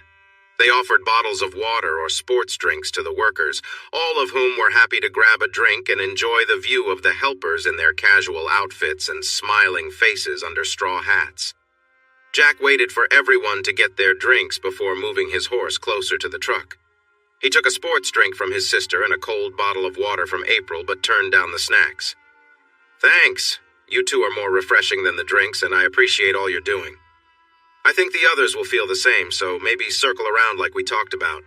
Before you head back, check on Carl's group in the East Pasture, then see how the workers at the pens are doing.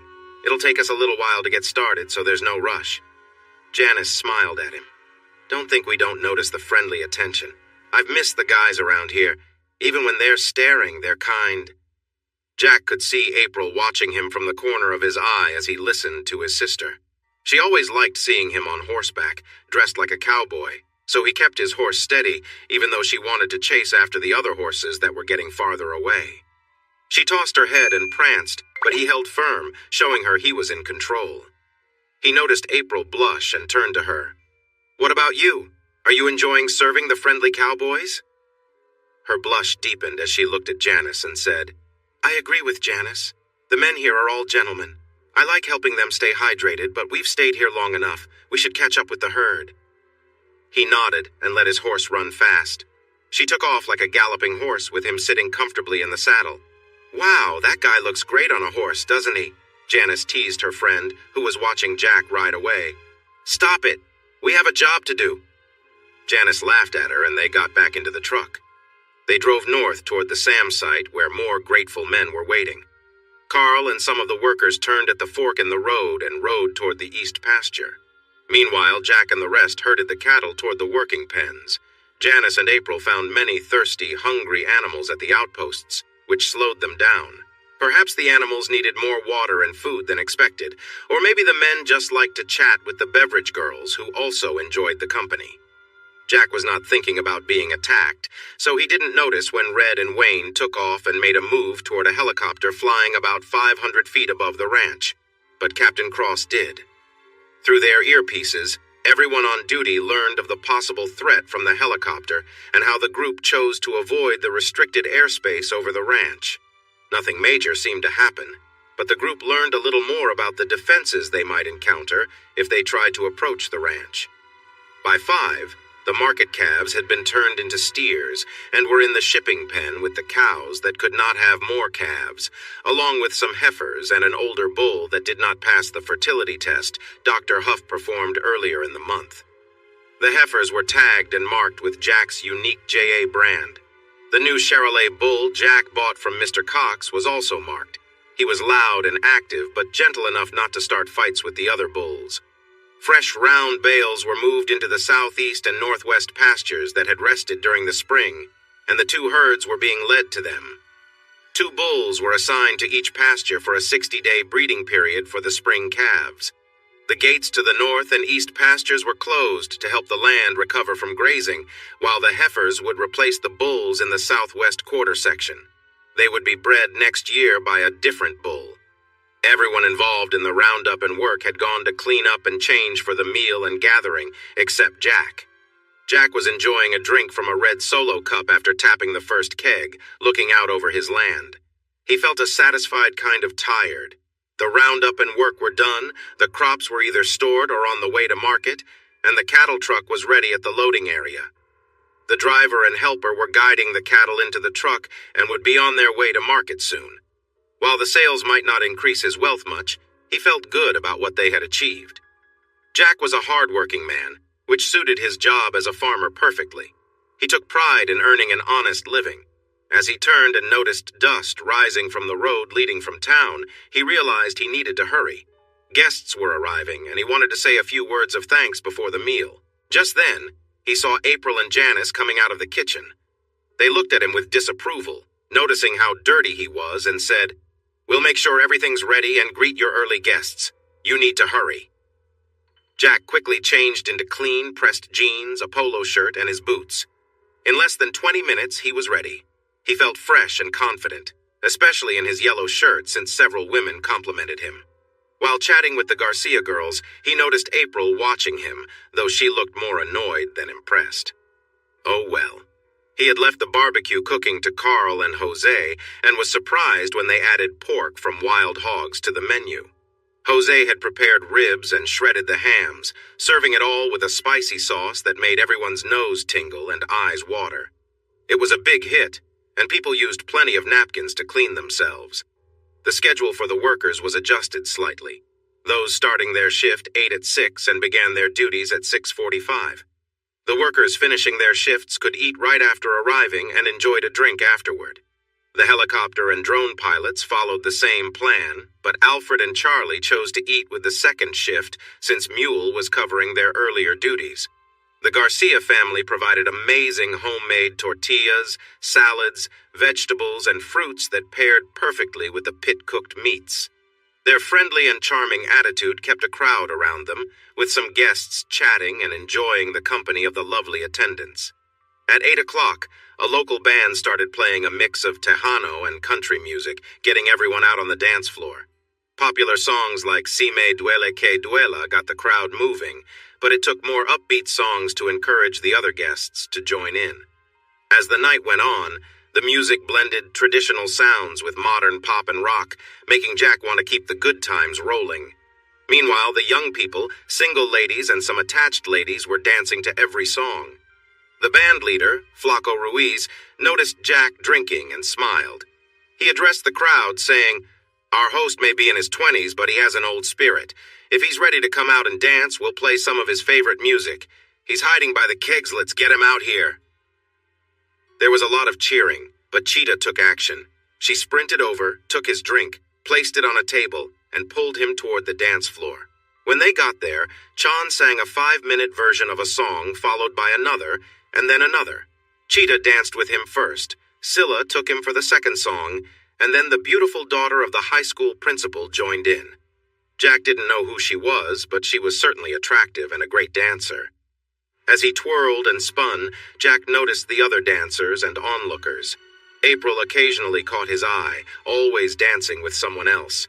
He knew her well enough to see the forced smile on her face and the tightness around her eyes. It seemed she enjoyed watching him with the other women, but not the other way around.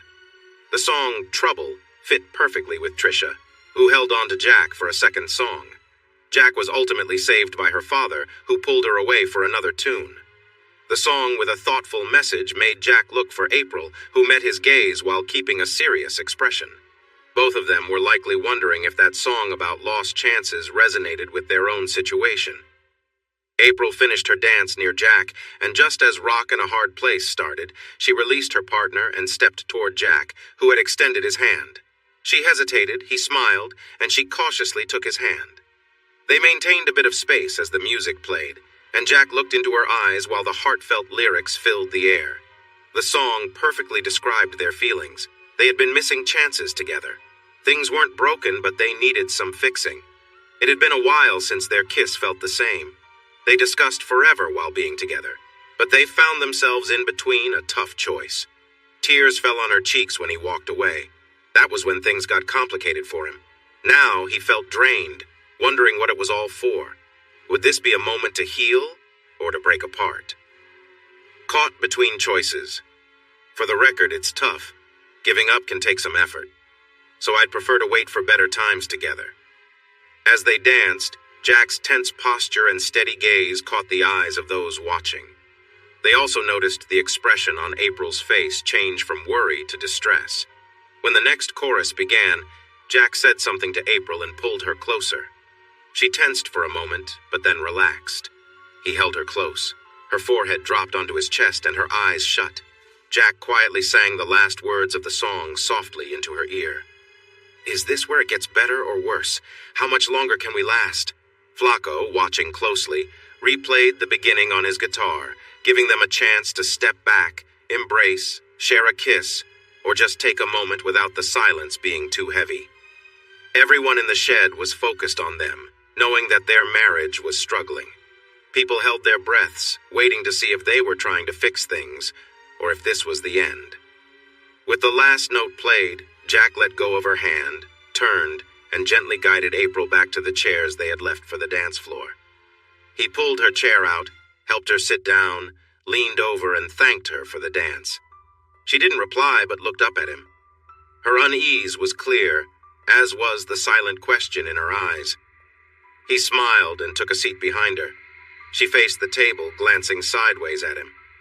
Flaco y los Vaqueros de la Brazada announced they were taking a break, encouraging everyone to leave the dance floor and return to their tables. This gave the Armstrongs a moment out of the spotlight. April still seemed confused, while Jack was friendly and attentive. He offered to mix her a drink from the bottle she and Janice brought, or to bring her a cup of beer when he got his. Like almost everyone there, Janice watched the couple on the dance floor and when Jack sat April down. But she didn't see the tension in their bodies or the lost look on April's face. To her, it looked as if April were a scared puppy around a master with a history of being unkind. The fact that April had let her guard down meant even a harsh word from Janice's brother could hurt her best friend deeply. Jack had been polite but distant since his earlier attempt to apologize in the spring, and Janice saw no sign of bad intentions in his actions that evening. He had simply asked his wife to dance, looked into her eyes, spoke softly, and she gradually relaxed, leaning into him.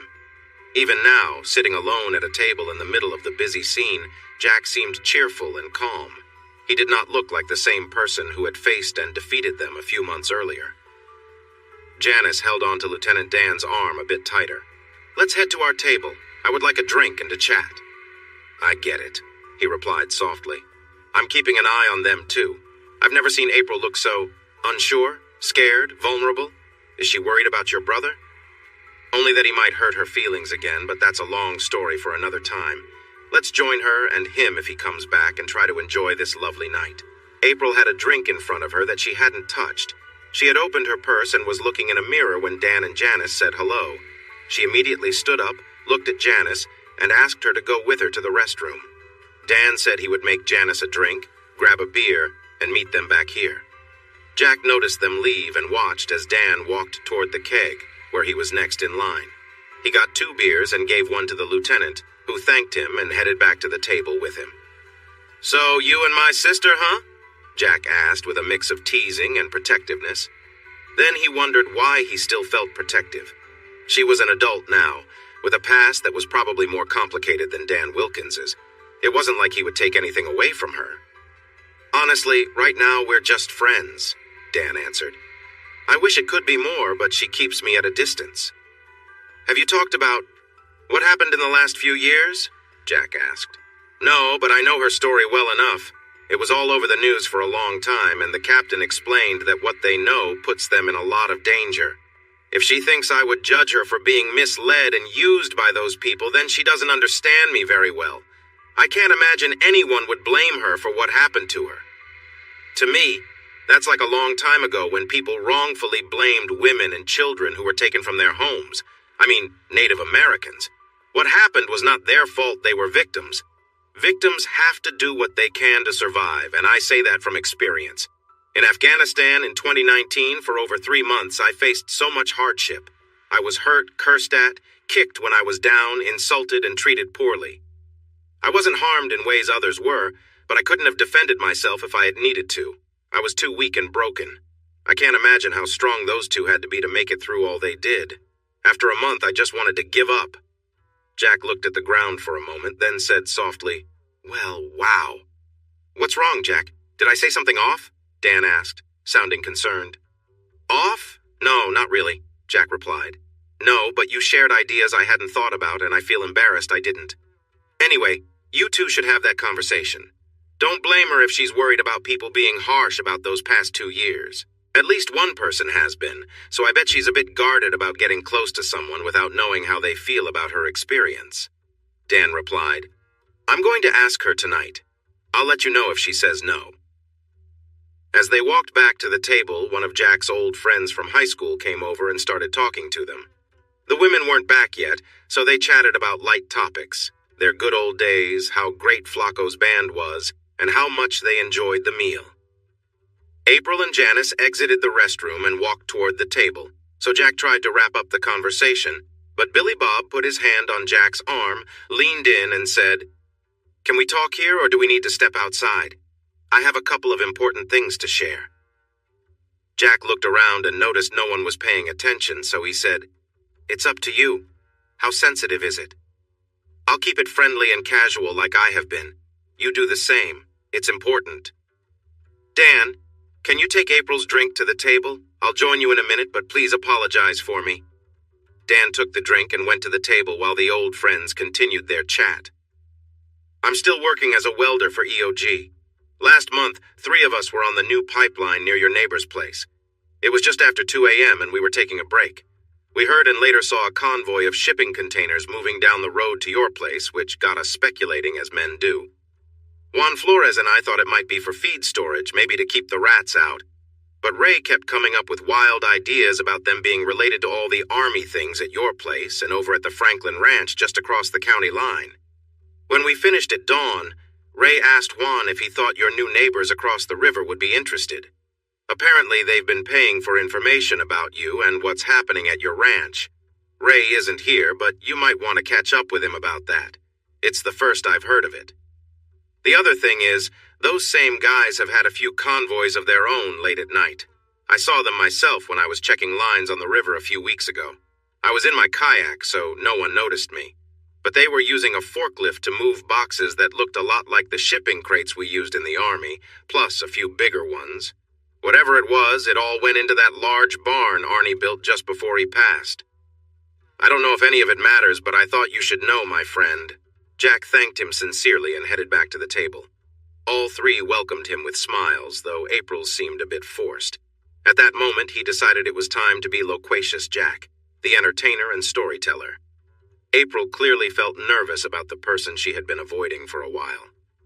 Jack put on his lively persona, became loud, and soon they had a crowd of about a dozen gathered around their table, laughing and having a good time. Clay was among them, playfully teasing Jack as they had done since they were kids. Flacco came over, joined in, and the fun got even better. April got caught up in the excitement, and she and Janice shared a few stories and jokes, too. Before long, more than half the guests were around the table, adding their own stories or good-natured teasing. Jack was the main target of the jokes, but he took it all in stride. As the laughter continued, they reminisced about their school days and the good times they shared, including April and Jack's courtship, wedding, and honeymoon. It was time for the band to play their next set, but Flacco, understanding the moment, signaled to hold off for a bit, sharing a knowing glance with the band members who were also enjoying the stories. There were still many stories to share, but Jack decided to wrap it up after nearly 30 minutes. This is so much fun, but we have Flacco and his talented band here. Let's enjoy their music and have a little dance. I'll set up a get-together for the Cowtown Liars Club when it cools down, and we can all share stories from sunset to sunrise. Just make sure to bring your own drinks. Everyone cheered at the suggestion and began moving towards the dance floor. Flacco, reading the mood, led the band back and made an announcement. Our host tonight has asked for a few slow songs, so we're going to play some classics, starting with Amarillo by Morning, which reminds him of his brief time in rodeo. Jack, these are for you, so come on out and try not to step on too many toes. Jack looked across the table at April, who was sitting next to Janice. Do you want to dance? I promise not to step on your toes. April hesitated, wanting to say no. Dancing with him felt too personal, and she knew she needed to keep her distance and not let her feelings get in the way. However, she noticed Cheetah, Scylla, Jackie, and June watching closely, hoping she would decline so they could have their chance. Feeling a twinge of jealousy, April finally said, Okay, I'd love to. They stood up, and he took her hand, leading her to the dance floor as the band began playing the familiar song. The dance floor quickly became crowded, and what began as a simple two-step turned into a warm embrace, similar to what everyone else was doing. April felt uneasy, aware that this was testing her willpower. It didn't take long for Jack to pull her close, resting his hands on her waist. This is not good, April thought, as she avoided pressing her head against his cheek, which smelled like her favorite cologne. To make matters worse, she felt an ache in her stomach that reminded her of feelings she hadn't experienced in a while. She had been with others recently, but the deep longing she thought she had left behind was still there. And then she felt Jack pressing against her, which only intensified her emotions. She tried to back away, but instead found herself moving closer, worried she was losing control on the busy dance floor. Just then, the music stopped, and space opened up as some people headed to their table. Abruptly, she pulled away. Thank you, she muttered, escaping back to her table alone. Jack stood there in confusion, while Flacco began to sing a lively Mexican song about warm beaches and sweet moments. Cheetah, who was nearby, grabbed Jack's hand and joined him on the dance floor before others could step in. The crowd quickly gathered around them. She wrapped her arms around his neck, drawing closer to him while enjoying the connection. With her head resting on his shoulder, she inhaled his familiar scent, aware that her own fragrance seemed to affect him too. Cheetah was striking, with light skin dotted with freckles across her nose, a slim waist, and a confident demeanor. Her family was proudly Spanish, with no mixing of backgrounds, having married within their bloodline for over 200 years. However, Cheetah had her plans. While she would visit Spain in the fall as her family wished, she hoped to marry and start a family with the mix of backgrounds that surrounded her right now. She faced challenges, beginning with getting Jack to see her as more than a good cook. Thankfully, things were progressing well. Next, she would have to find a way to navigate his complicated situation with his first wife, who seemed to be complicating matters. She needed to persuade her parents to accept Jack or convince him to go with her to Spain to marry in the old Catholic church their families claimed. Once that was done and lovely grandchildren arrived, she believed her parents would forgive and forget, but that was still a long way off. Right now, she had to keep Jack interested and excited, finding a way to get closer to him. She moved closer, standing on her toes to catch his attention. His hands slid down her dress, and she felt a sense of achievement. Tomorrow could be a bit tense at the ranch, especially if his ex showed any interest, but it seemed a small price to pay. She would need to lock her door tonight for safety, but she had to stay focused. Cheetah was nearby when the dance ended, which helped her as she skillfully guided Jack to another dance.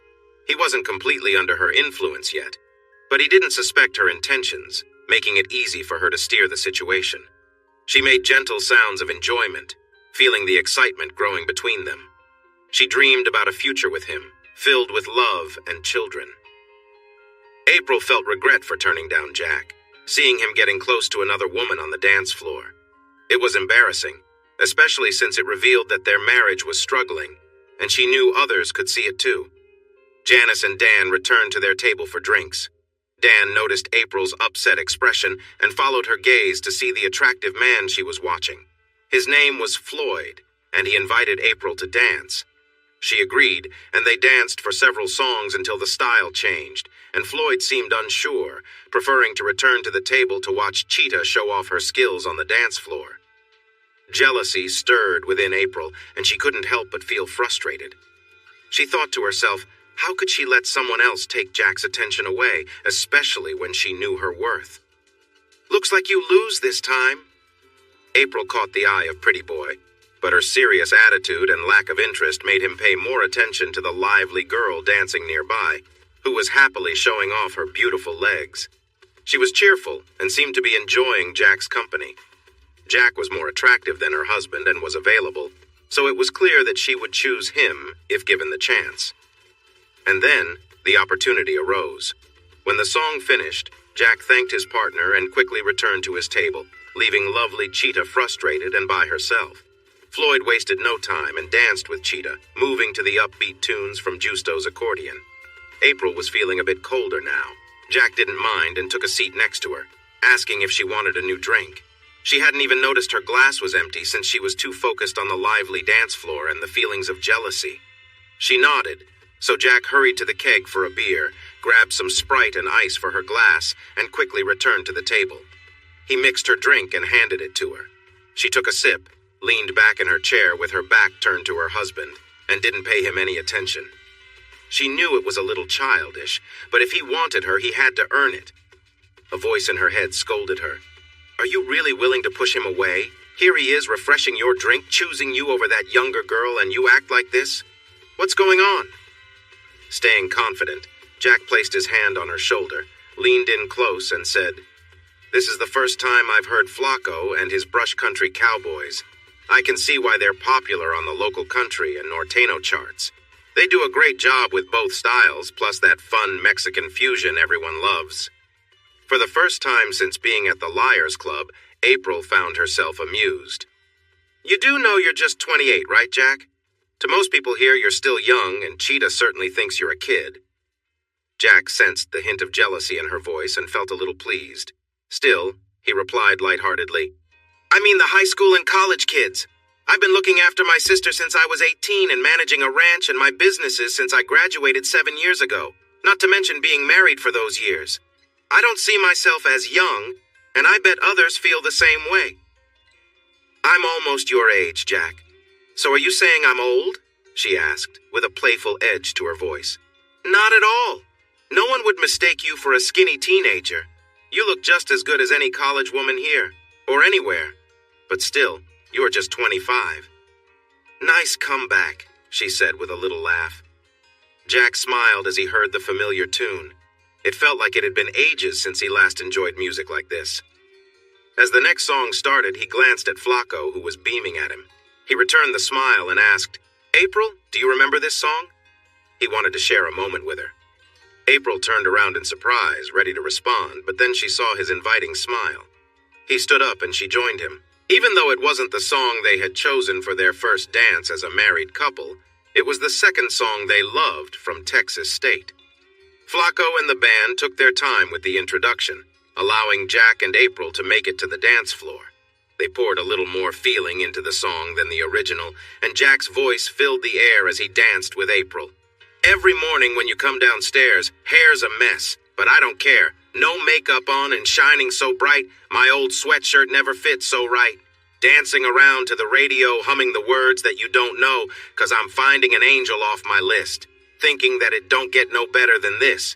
You make loving you easy. You make loving you all I want to do. Every little smile, every little touch reminds me just how much it all means.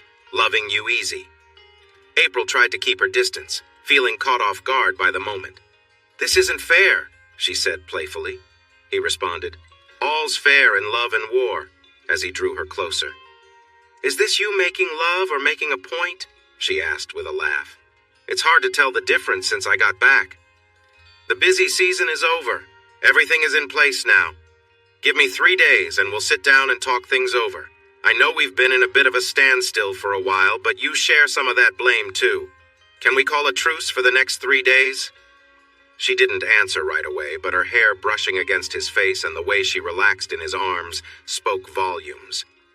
Flacco then broke into a lively rendition of The Midnight Hour, filling the room with energy.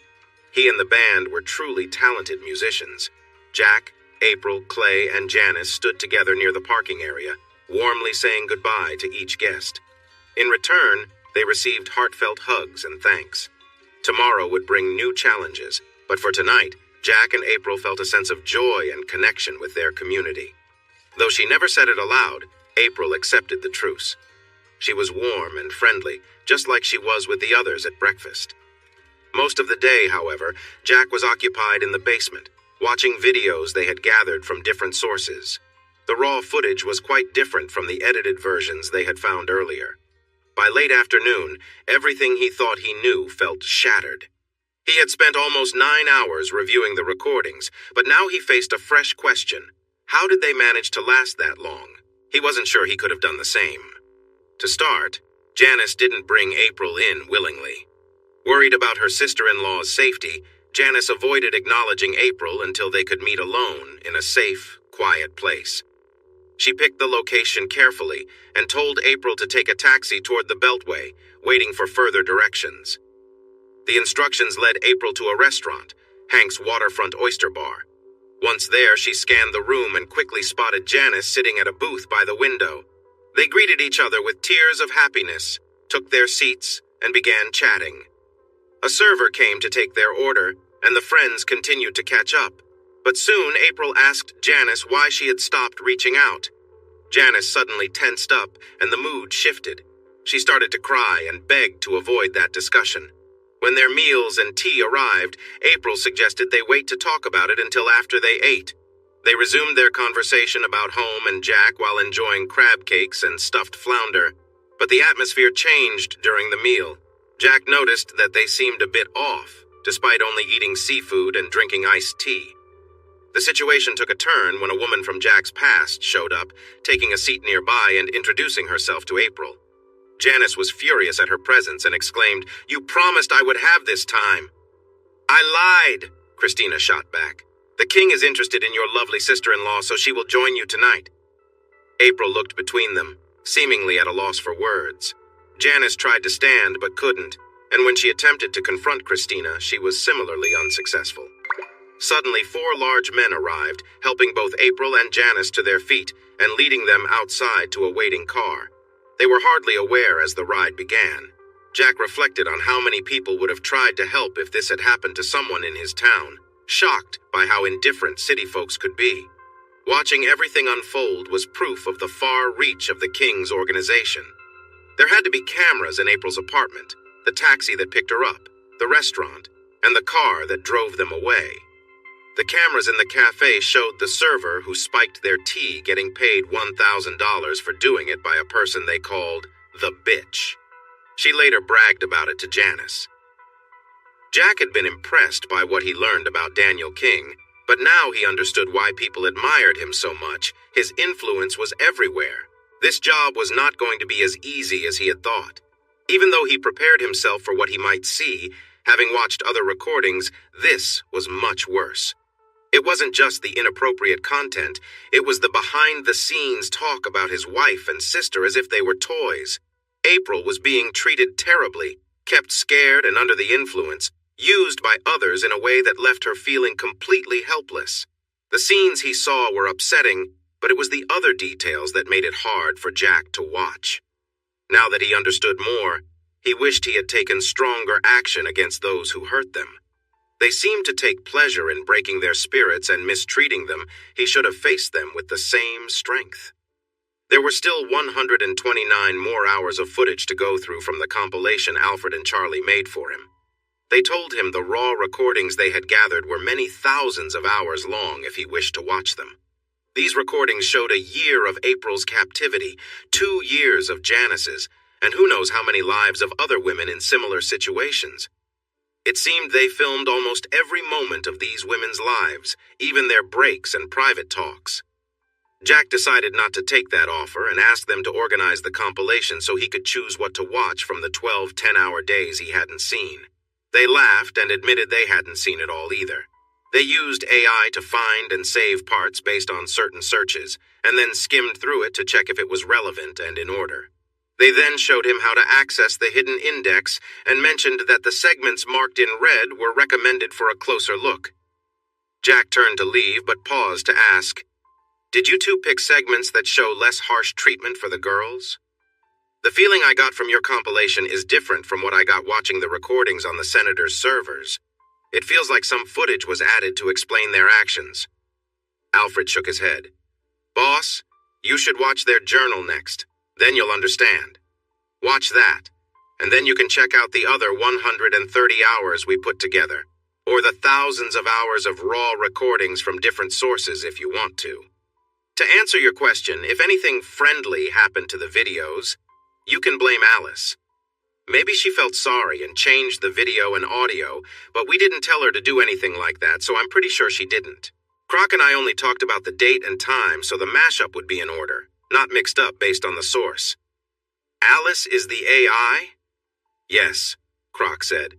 "Hey, boss, they called us for dinner a while ago, and we missed lunch too, so let's go eat with everyone else."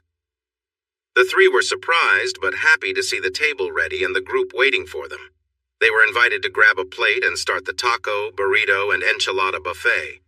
Jack motioned for the others to go first, and Croc was eager. April was nice to him again, as she was to everyone else. Maybe the peace would last until he could finish what he needed to watch for his own peace of mind. Right now he was glad they had made a peace agreement. He wasn't quite ready to apologize to her. Jack woke up early the next morning, feeling good and full of energy, with a new plan in mind. He got coffee and a breakfast sandwich from a friendly Scylla and went to the basement. Sue and Croc were tired. It was clear they had been up all night, and Charlie was a bit short with him.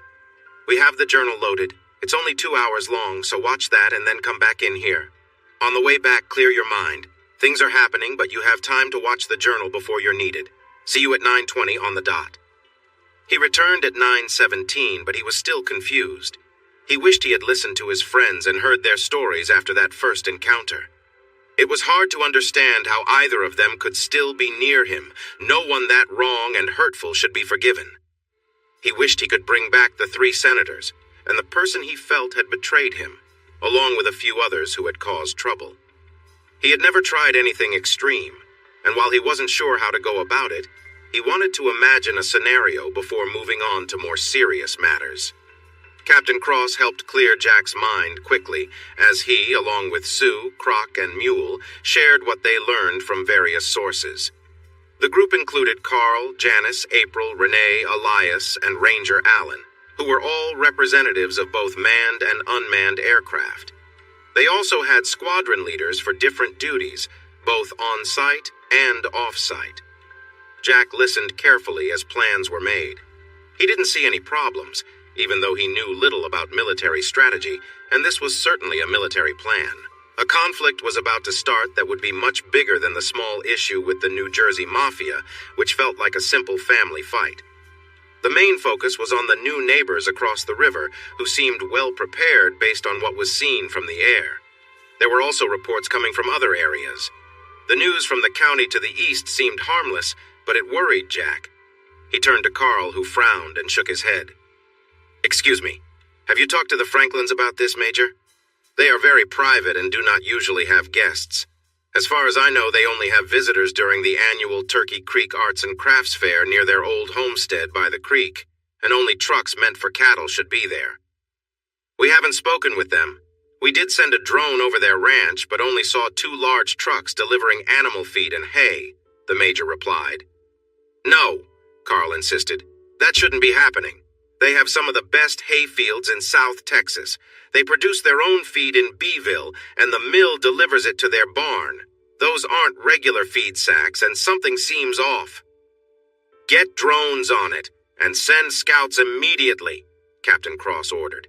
"If Carl and Jack have suspicions, we need to investigate them." Red added, "The sheriff wants to ride in the Huey and pretend he's the gunner. Do either of you want to join him? It seems we'll be heading east today." The meeting wrapped up with a sense of urgency in the air. Before they left, Jack called April and Janice to a corner. "I looked at your journal yesterday and watched 9 hours of raw footage from King's server, starting with your dinner at the Oyster Bar. I want to apologize for what I said before, but I can't find the right words to make up for my thoughtless comments. I'm trying to do better, and I promise to give my best effort soon. I know it won't be enough, and you might feel anger toward me forever. But I want to show you how sorry I am for hurting you when I should have welcomed you home." April looked at him, unsure of how to react, but Janice smiled. "We'll be waiting, and it better be good, you arrogant fool." Then she winked and said, "Now go out there and figure this out. We don't want to leave this world without hearing you apologize and see you make things right." The 4 men climbed into the county's newest helicopter, a Sikorsky UH-60A Black Hawk. It ascended quickly and flew at over 150 miles per hour, covering the 45 miles in no time. Jack and Carl might not have military training, but they were observant and knew the area and its people well. During the flight over Franklin Ranch, Carl noticed things the drones had missed, while Jack pointed out oddities that looked innocent to Red and Renee. Their updates to the captain and Ranger Allen led to another meeting, resulting in revised plans and new orders for the squads. At first glance, it appeared that infantry and equipment were being gathered in a pasture next to the Armstrong Ranch, but the real threat from Franklin Ranch was missiles. 2 truckloads of cargo being unloaded remained a mystery. How many intruders were there? How long had they controlled the ranch? What else had they moved? The contents of an old barn looked like 2 very large trucks that Red thought might be carrying missile launchers, seen from a bad angle as they flew by quickly. Were they? What kind? And were there more around the ranch? "We need to find out the last time anyone saw Frank Sr. or Jr., Walt, Harvey, or any of the women," Jack said. "What about the kids? There is no way the Franklins would side with them, so they must be held against their will, or... I don't want to think about the other possibilities. The elder Franklins were friends of my family, and I roomed with Walt for a year at Texas State. Good people like them don't just vanish." Carl had many friends in Bobcat County, so he took on the task of locating the Franklins. Jack joined Choi in the barn's new UAV flight control center for a better view of the ranches to the north and east. Red and Wayne were flying the helicopter over the land to the south towards town, while Danny operated another UAV in widening circles outside town, helped by Raul Medina, who knew the area well. They were making sure to cover all their bases now that the situation was urgent, but their attempts yielded little. An air attack could come from any distant location, including another state, Mexico, or the Gulf, but they felt certain that any ground attack would originate from the west, where they had strengthened their positions overlooking the land between the house and the river. Cheetah and Scylla made club sandwiches for lunch. Most had already eaten, so they joined the men when they came inside. The playful flirting from earlier was gone, and the sisters were back to being cheerful and teasing each other. They enjoyed their meal, and then Carl signaled for Jack to step outside. None of the Franklins except for Walt have been seen in 3 days. Walt has been at the bank daily, but the teller said he seems really off and distracted. So they are probably keeping the family safe, and Walt is doing what he can to help. We still have CDs and investments there. Should we take someone with us, go over and ask Walt about a loan to buy more cattle using the CDs as collateral? I'll be there at 9 when it opens, Carl said. Should I call you if I learn anything important? Only if it seems urgent, and you can get the captain to provide a secure satellite phone to call the secure line here. We don't want to risk the Franklin's safety over a phone call that could be made in person. The house was too quiet. Jack checked all the rooms, then went back to the kitchen and asked the Garcia sisters where everyone was. He found out that Elias, Ranger McLeod, and Wash had taken Janice and April to San Antonio for a medical appointment. They knew it was on the base, but didn't know who had the appointment or when they would be back. Jack decided he had time to watch a few more clips of the mashup. He had learned what he needed about April's first months there, but he wanted to see the time just after he was told he had been killed, and the final weeks after the senators were harmed, and many others were at risk. Daniel King had been the first person to mistreat April in captivity. He was the one who chose her for service, and had continued to take advantage of her to satisfy his needs and those of some powerful clients. Jack found this hard to watch. Was she still with him at the end? Did they have a strange connection? Did she care for him? Was she there as his spy? He wanted to trust the video journal, but he needed to see and hear for himself. He planned to apologize for his behavior when they returned home and do his best to make things right, unless they turned out to be untrustworthy. He didn't believe that, but he would feel better if he watched those last days, tried to understand their feelings, and heard their words. Maybe King had recorded enough that he had trapped himself and his partners. Only one way to find out, he told himself, walking down the stairs to the basement viewing room. Hours passed, and Jack finally had his answers. He turned off the computer, stretched, and opened the door, only to find himself face to face with a serious sheriff and an upset captain. "Step back inside, Jack. We need to talk," the sheriff said firmly. "Can I use the restroom first? I've been in here for a while," Jack replied. Captain Cross stepped aside, and Jack hurried to the restroom, relieved to take a quick break before the discussion. He was very worried about the upcoming conversation. Both the police officer and the soldier seemed off. April and Janice made it to their doctor's appointment on time, Jack. Their escorts waited in the area like they were told for almost 3 hours. They asked a staff member to check on them, and when he returned, they learned the appointment took less than an hour. There was no way they came back the same way they left, so they started searching the building, which is really big. They didn't find anything and learned nothing, so they went back to the parking lot. Their vehicle, the Suburban, was also gone. I'll give you the details if you want, but to get to the point, the SUV was found at your apartment, but the women were nowhere to be seen. We have no clue why they vanished or where they went. I put out an alert and the highway patrol was notified. We haven't found out anything useful, but I can assure you this wasn't a random decision. It was well thought out and they disappeared quickly. Well, wow! Sit down with me and watch something. It's ready to play. Surprised by his reaction, Abraham and Renee sat down to watch a video. It showed April, Daniel King, Janice, and a man named Ahmed Ali the day before they were released by the FBI. They were talking about whether to escape to another country or for the two women to go back to Texas to cool things down after April's husband stirred up trouble. The women wanted to go back, while the men suggested leaving for a place that wouldn't send them back home because they feared their involvement would be discovered. In the end, they decided the women could return to the ranch to mislead anyone searching for them, while the men would stay alert for any signs of trouble from law enforcement. If that happened, King and the Sheikh would leave on the plane, and they would arrange for the women to join them later. Well, wow, Renee echoed as the lights came back on. Are they trying to leave for another country, or what happened to them? It looks really questionable. I'm calling my FBI contact. They should check the flights that left for places connected to King or the Middle East. After his call, Captain Cross offered another viewpoint. It seems like April and Janice might have been tricking those men in that video. Remember, that was 5 months ago. They could have found out they were in danger and came up with this plan to escape, or maybe they were taken against their will. Just saying, we don't have any solid proof for any of these ideas, but how do we figure this out? Let's go through everything they left behind, Jack said. Assuming this is their plan, they couldn't take much without raising suspicion. I'll have Alfred and Charlie monitor any messages they sent or received, and... Jack paused, looked at Renee, and with a smile asked, So how are the trooper and ranger handling this situation?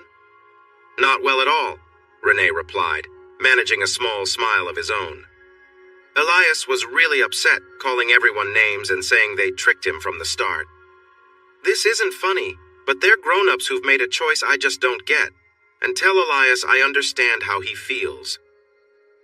All right, let's take a moment, Jack said. Yes, we want every resource to help find them, but what does this mean for our plans? If they have shared our plans with King, how much trouble are we in? That's a good question, and we need to look at our plans with this in mind. The enemy may know what we can do and what we want to do. That leads to another question. If they are with King, what happens to the rewards on their heads? All this effort and support isn't just for a $100K reward on you, Jack. If they don't leave, we have to assume that you are really the target, and the rewards were always for you.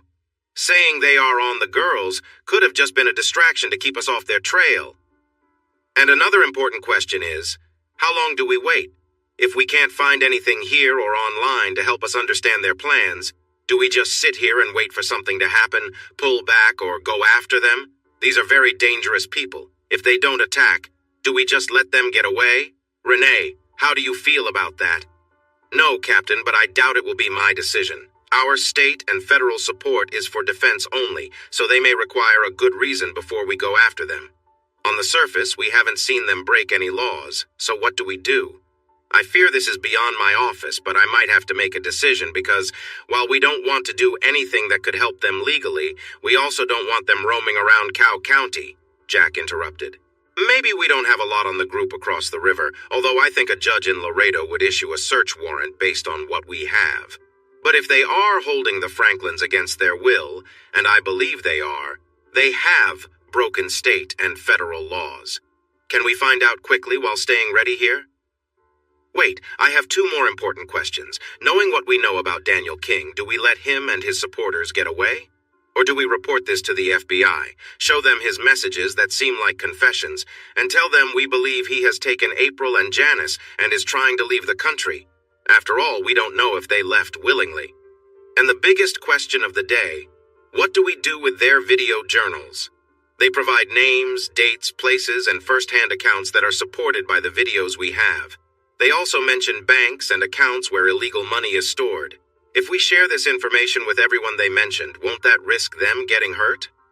I see that could be a problem if we wait a month, but until we know they are really with him and turned against us, I'm not comfortable releasing the videos we plan to share. Renee sighed and replied, Jack, I have 2 concerns about involving the FBI this much. First, if we show them the videos, they will want to know how we got them, and they may take them from us, just like they did with the gangsters, and those people still haven't been charged. Once they have the video and audio files, I worry they might say we obtained them improperly, which would mean they can't be used in court, and the bad guys would get away with it again. Jack said, All right, then let's search this place thoroughly, and have Sue and Croc look into their online activities. Once we do that, we can press the issue with Franklin Ranch.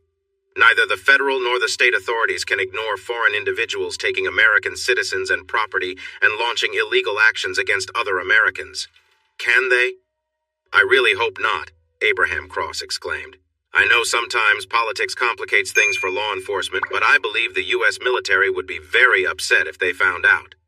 Then choose a team, Set us down near the Franklins' home and barn, and let's check our suspicions. If we find something, you can reach out to someone in the military, and Renee can connect with state and federal law enforcement, and we'll see what happens. If any agency hesitates, we need to think that King is somehow influencing the decisions being made by important people, which is both scary and totally unacceptable. If that happens, or if we are attacked, I suggest we have Sue, Croc, and Mule, if she's willing, anonymously share details from King's discussions with media outlets, bloggers, and online platforms about everything he admits to, like trafficking, exploitation, harming others, or any other illegal actions he brags about in the videos we have. He can't blame April and Janice if they're not with him by choice, and the government can't protect him or his friends. I think we should do this as soon as they're ready, but we need to be careful, as it might provoke a situation we could avoid, especially if the girls are the ones with the bounties and not me. So let's ask them to prepare it, and if things go wrong, whether before or after we contact the right authorities, we will act. The captain and the sheriff nodded in agreement, so Renee opened the door and called for Alfred and Charlie. Once they were in the conference room, Jack presented his plan. They exchanged smiles and looked at each other. Should we do it now? We created the AI search function for this, expecting to find confessions and videos of unlawful actions, so we can send the package whenever you like, with as much detail as you need. Should we involve another officer to review what they have, or will you handle it, Renee? I trust Alice, but Danny can double-check. It's just a short walk to the UAV center in the barn. Captain, how many helicopters do we need for the team heading to the Franklins? I can get at least 3 that are designed for hunting and livestock work. They can fly in and out without attracting too much attention like the Huey would. We can also use them to transport more people to the landing zone, but it's better if they don't see us unless we have to act. That's 9 with the smaller choppers, including Jack and Carl, and about 6 on the Huey with the pilots. That should work. I have their numbers, so I'll step outside and make some friendly calls for help. I'll be back in about 10 minutes. Renee said as he hurried toward the stairs. Jack grinned at Abraham. The best laid plans, right, Captain? Exactly, Jack, exactly. Jack and Carl teased each other while dressed in camo, vests, and helmets fitted with communication devices. I bet they didn't think about South Texas heat in July when they made this gear, Carl joked. No, they probably had summer in Iraq in mind, where today's heat feels like a cool spring day. Stop complaining, this gear could keep you safe. Wash shot back as he guided them into a helicopter. They were familiar with the pilot, Jim Harris, who had taken them on hunts along the river when wild hogs became a problem. He nodded to everyone, told them to buckle up, and then took off. Along the way, the other 2 small choppers joined them a few minutes apart, with the larger Huey trailing about 8 minutes behind. As they approached a spot where they might be spotted, the other 3 helicopters turned north toward San Antonio and vanished behind the ridge that surrounded Turkey Creek. The lead chopper followed the Franklins' southern fence line, acting like they were looking for hog crossings. Carl and Jack leaned out of the open doors without their helmets, holding rifles, looking like they were on a hunting trip. Wash used binoculars to scan the area around the house, commenting as he observed. He noticed guards or scouts on the hill near the caliche pit, to the west of the house. There were men in the old house by the woods and several stationed around the sagging barn between the house and the woods. And he pointed out that there were tracks from large vehicles leading into the barn.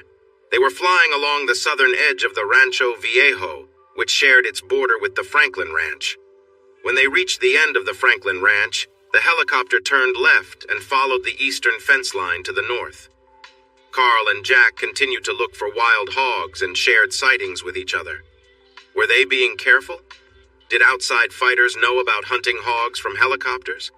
Probably not, especially if they were truly from Eastern Europe. However, the people they could see seemed ready to watch and let them pass. Once they crossed Turkey Creek to the north, they turned west toward their meeting point. Jack called Renee to share what they had seen. Renee included him in a call with a lawyer from the Department of Justice and a federal judge. The lawyer and judge asked a few questions, and Jack and Wash responded. Then they learned that the warrant was signed and sent electronically. Renee informed the team that a group of FBI agents, Texas Rangers, and state troopers were approaching the turn leading to the ranch house, and Captain Allen confirmed that the plan was ready. According to the plan, they would move in from the north and west. The mixed group would approach from the south, but half would head to the ranch house while the others rushed toward the barn where the missiles were believed to be. It was a solid plan, and it mostly worked. The part that did not work was that while they were getting in position, the enemy backed the trucks with the missile launchers out of the barn and raised them for action. Jim Harris spotted them first and quickly informed the others. Wash took a glance and said, "Those are surface-to-surface missiles. They're going to hit the ranch." Red and the helicopter were on their way, but 2 missiles launched before he could act. The third missile took some hits and exploded where it was stationed, sending a fireball and debris across the other launchers and a large section of the barn. Wash, leading the team, shouted, "Charge! Move in!" And the helicopters delivered their teams to the prearranged spots. Red dropped his team from above and started shooting at the larger group of mercenaries stationed on the ridge. They were trying to reach the house, but the low brush provided no protection from the air assault, and those who weren't injured quickly took cover. The Delta Cross Alpha team moved through the brush to get between the enemy and the house and began advancing on the downed fighters. The Beta team, made up of state troopers and rangers, moved toward the barn, where they encountered no resistance from the injured men still there.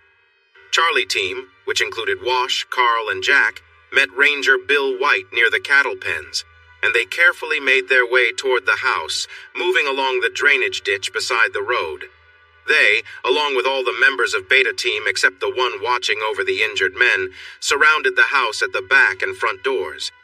As soon as they were set, Ranger White used a loudspeaker to announce himself, ordering everyone inside to come out right away. In response, gunshots rang out from the house. Carl and Jack quickly crawled back from the front line and moved to a brushy area on the side of the road. They were located south-southwest of the house, where the land sloped down sharply. They found shelter from the house's view, hidden among tall mesquite and huisage trees.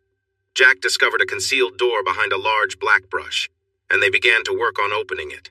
They cleared rocks and dirt from the base with their boots and used old branches to make space around the sides. After some effort, they pulled on the door, which creaked and seemed ready to break. It opened a little. With more digging at the base, they managed to open the door wide enough to enter.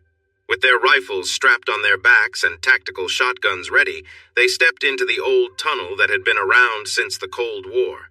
There was a shelter halfway down the tunnel that likely hadn't been opened for years. When they were kids, they had played in this tunnel and used the shelter as their fun spot. As they moved on with flashlights, careful of any snakes, they approached the steel door of the shelter. Just as they got close, they heard noises coming from deeper in the tunnel. They paused, and Carl crouched down, aiming his shotgun at the sound. "Check the door. There's nowhere to hide in this tunnel." Jack found the handle and pushed, but it barely moved. "Help me, this door feels heavy and stuck." The two of them pushed together, and it slowly creaked open without making much noise. Once it was wide enough, they grabbed their shotguns and stepped inside. The noise got closer, and a light shone past them.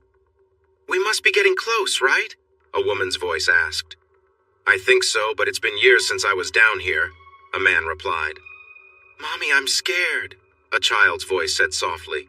"Just stay quiet and follow me, sweetheart. I'll get us out soon," the man whispered back. The voices were really nearby. Jack cautiously called from the door.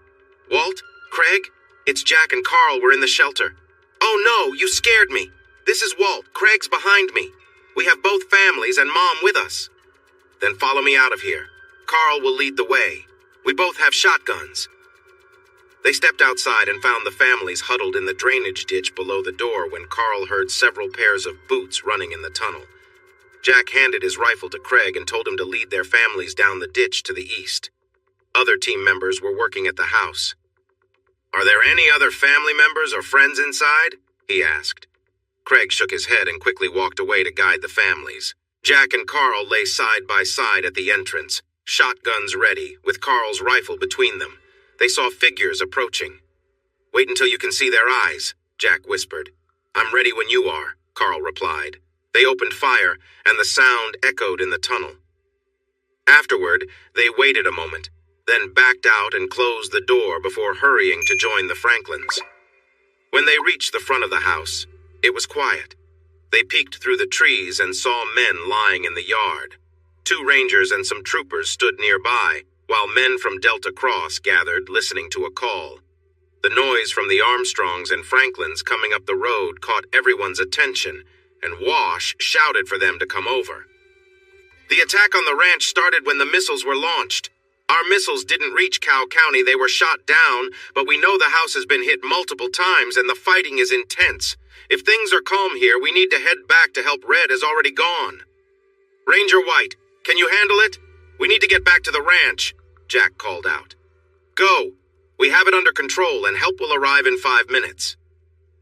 The group ran towards the 3 helicopters waiting in the clearing near the barn. The pilots started them up and headed straight for Armstrong Ranch.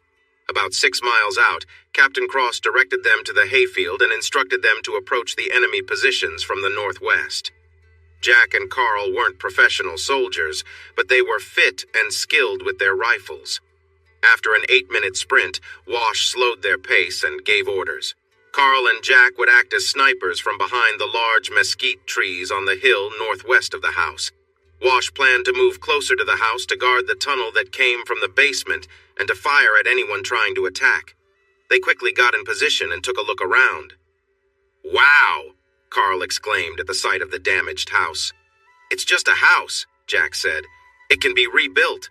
I just hope no one got hurt and that Alfred sent the supplies everywhere just in case. The captain had set up a counteroffensive, but the enemy was well hidden in the brush. They were well hidden from the ground, but not from above. The loud sounds of gunfire and explosions made it hard to notice the sharper cracks of the rifles. They took out 3 targets each before Carl hit one in the leg instead of a more critical spot. The target screamed and pointed at the hill. Carl shot again, hitting another opponent in the chest, while Jack got one more who was about to shoot back at them. They had to stay behind the trees when bullets flew past them. This only lasted a few seconds, as the advancing troops forced the enemies to focus on the front and south sides instead. Hiding in bushes while being shot at is not safe, since the bushes can't stop the big bullets, and sadly, 5 more enemies found out too late. With the snipers causing chaos and explosions all around, the defense began to struggle.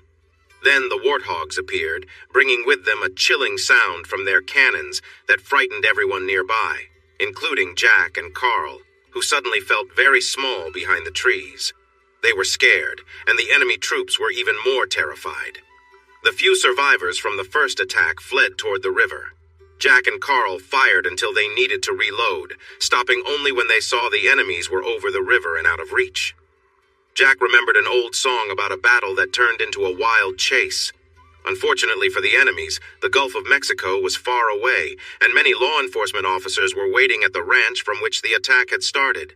It was quiet for a few minutes, then shooting started up again briefly, and then silence followed once more. They would soon discover that the mercenaries who were still alive had decided to give up against the stronger force. However, not many surrendered, while many more lay in the hot dirt, no longer alive. Thinking it was all over, Jack and Carl made their way down the hill to the ruins of their historic rock house, which had sheltered their family for over a century. Well, the barn looks all right. Guess we can stay together for now. Are you planning to rebuild? Of course, but I'm afraid my insurance company won't agree, Jack responded. So I'll use some funds from the king, since he is to blame for this mess. Cross walked out from the tunnel leading to their shelter, a place they had set up with shipping containers. He waved as he approached them. Sorry about the house, guys. They had hidden artillery across the river. The A-10S took it out after the second round, but they caused some serious damage up top. Alfred and Charlie mentioned that the basement is still standing, which is good news. Luckily, none of the 4 missiles aimed here got over the fence, but they created quite a show when the defense systems hit them. The nearby ranchers will be cleaning up metal pieces for a long time unless the government steps in, Carl said. Renee approached them, limping and with stained pants. It's nothing serious. How did it go at the Franklin Ranch? The family is safe. The missile launchers are destroyed. Most of the enemy is gone, and the survivors are captured, Carl replied. Things are better there than here, but they did lose the old barn. Are our people okay? We're not sure yet, but we know we have 3 who didn't make it and at least a dozen hurt. It was a tough fight. They outnumbered us and were better armed than we expected, Cross explained. Ambulances are on the way. Where have the A-10S been? I can't believe they got this close with those planes around. You wouldn't believe it. All the drone missions we flew totally missed a couple of missile launchers hidden in the hay barn. When they launched the first two, the planes were nearby, so they had to change their target and come back, Carl said. How did you feel on that ridge when the fire started? I was terrified, and I heard Jack crying and begging. That was the scariest sound I've ever heard. I might not sleep well again thinking about it. You were scared, and it was you crying, not me, Jack replied quickly. All right, I bet you were both scared. I know I was, and I was behind the armored vehicle, Renee joked. You two might want to stay in town for a while, he continued. This area will be off limits for weeks, as state and federal law enforcement, along with the military, will want to investigate what happened. This is the first major battle with foreign fighters on American soil since the War of 1812, so please be patient. Can we still use the basement? Alfred asked. There's a lot of work to do online. I'll do my best to argue that the basement and shipping containers aren't part of the crime scene, but I'd advise taking care of things quickly while everyone is focused on the chaos. By the way, are you two all right? This may be your second battle today and third this year, and facing such events can weigh heavily on us. You two were involved in quite a bit today. I'm not speaking for Carl, but I see it like dealing with rattlesnakes, Renee. When I see one in the pasture, I keep my distance and let it be. It's live and let live out there. If they set up a hideout by my house and threaten my family, they will face serious consequences. They are not much better than rattlesnakes, which at least help by getting rid of rats. So I'm not too upset. Maybe I will be later, but probably not. I haven't lost any sleep over those troublemakers. I find them less human than those gangsters. Renee turned to Carl. I agree with him. Maybe I will feel different later, but right now I feel less upset than when I had to say goodbye to my horse. All right, then let's help Sue and Croc, Renee said. He gave a small shake of his head. But tell me if you need someone to talk to. Cross looked puzzled, so Carl said, He's comparing us to El Mariachi. You know, the movie about the guy who seeks revenge? I don't know that movie, but I understand now. I'll watch it when I can. One of the three defenders who lost their lives was an FBI agent. Another was an observer from the Department of Justice, and the third had just joined Delta Cross. The loss affected everyone deeply, prompting the DOJ to ease its usual strictness a bit. Losing their own made things more personal, and they did not need to follow all their usual rules during interviews of those captured. They also took their time to secure the area because they were aware of the basement. Alfred sent out information about King and his associates just as the first shots were fired. The chaos in Washington quickly reached the federal agents in Cowtown. The details were sent from various servers worldwide, which kept the media from targeting any one place for interviews. Instead, they all rushed to Washington, adding to the chaos there. Before they left the basement, Mule passed along a flight plan for a corporate jet traveling to Mexico City from Bourne, Texas. The pilot and passengers were not listed in the U.S. database, raising enough concern for the plan to be flagged and sent to the FBI.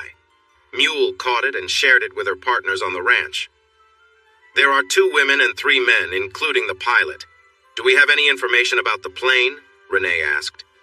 It's registered to a shell company in Venezuela, and this is listed as its first flight, at least in the U.S. Charlie replied with a raised eyebrow. All right. Check the Mexican flight records to see if there's a plan filed for the Middle East, Africa, or even Eastern Europe. These people don't have to follow the rules since they won't be coming back. Hey down there, are you almost finished? A voice called out. We can give you a few extra minutes, but a deputy director is on their way and you need to leave before they get here. Don't worry, we won't interfere too much. We'll do as little as possible since this area didn't see direct conflict. Just keep us in the loop when you can. If only everyone could be this reasonable all the time, Renee said, shaking his head. I'd always keep them in the loop. Since they're not, let's make sure we keep them informed we must, not just should. Okay, boss, Jack replied. Heavy on our idea of must, right? Exactly, the sheriff said. Not like they treat us, but until we're sure, let's take a broad view of must. They gathered what they needed and put it in one of the vehicles in the barn that was in decent shape.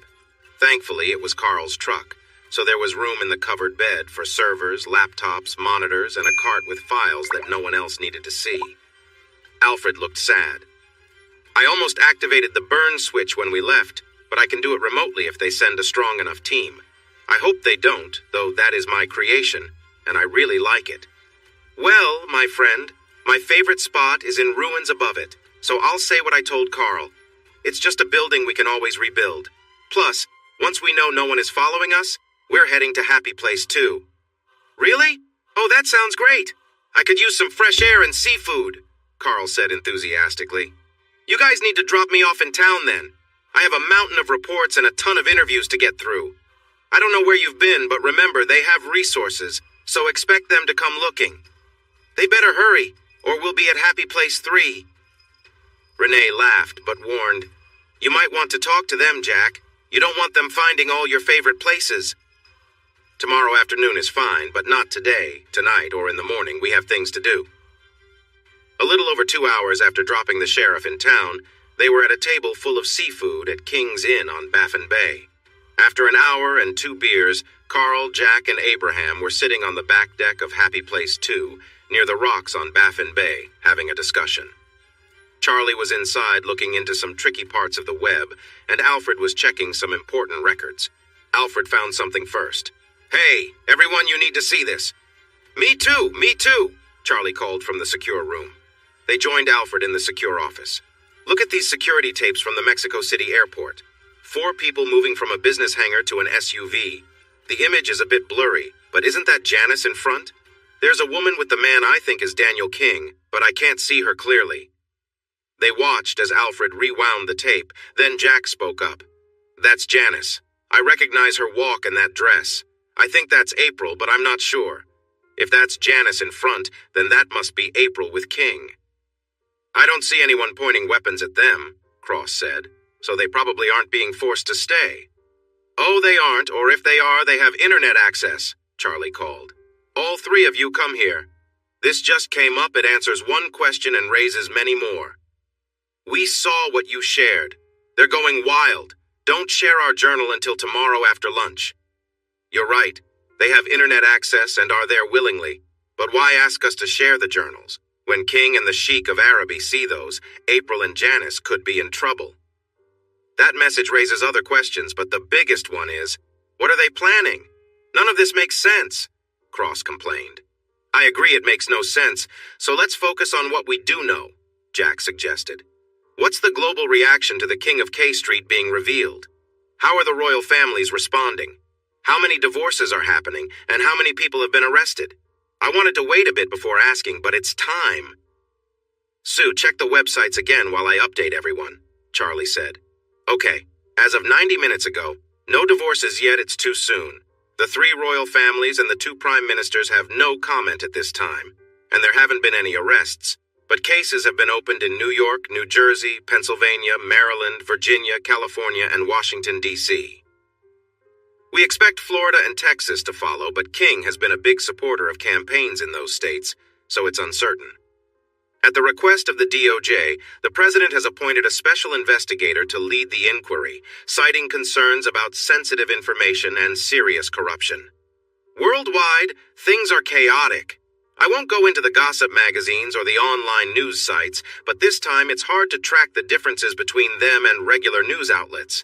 When presented with video and audio evidence of manipulation and pressure on government officials from many countries, clear proof of bribery affecting major decisions, and the involvement of some of the wealthiest people on Earth, they went wild. Add to that the reports of young women being taken advantage of and discussions among the wrongdoers about silencing them, and you can imagine the outrage. It's a frenzy that makes the earlier scandals look minor. If the state and special investigators really take action against those named and shown on video, when do you think we will start to see legal actions? Jack asked the group. It's hard to say, Cross replied, but I think it could start as soon as tomorrow. It will take some time to file the divorce papers, but I bet many top family lawyers on the East Coast will be ready by tomorrow, and a good number in Illinois, Texas, Florida, and California, too. I wonder how many private jets are flying off to safe places right now, Carl guessed. The morning began with bright sunlight sparkling on the bay. Jack sat on the dock, enjoying a cup of coffee he had brewed outside so he wouldn't wake anyone else. He had gone to bed at 11 but woke up at 3 to make sure Alfred and Charlie went to sleep, saying they might face questions from the FBI and needed to be rested. Abraham was looking at news on his laptop with Carl, but Jack took it away and told them to get some sleep too.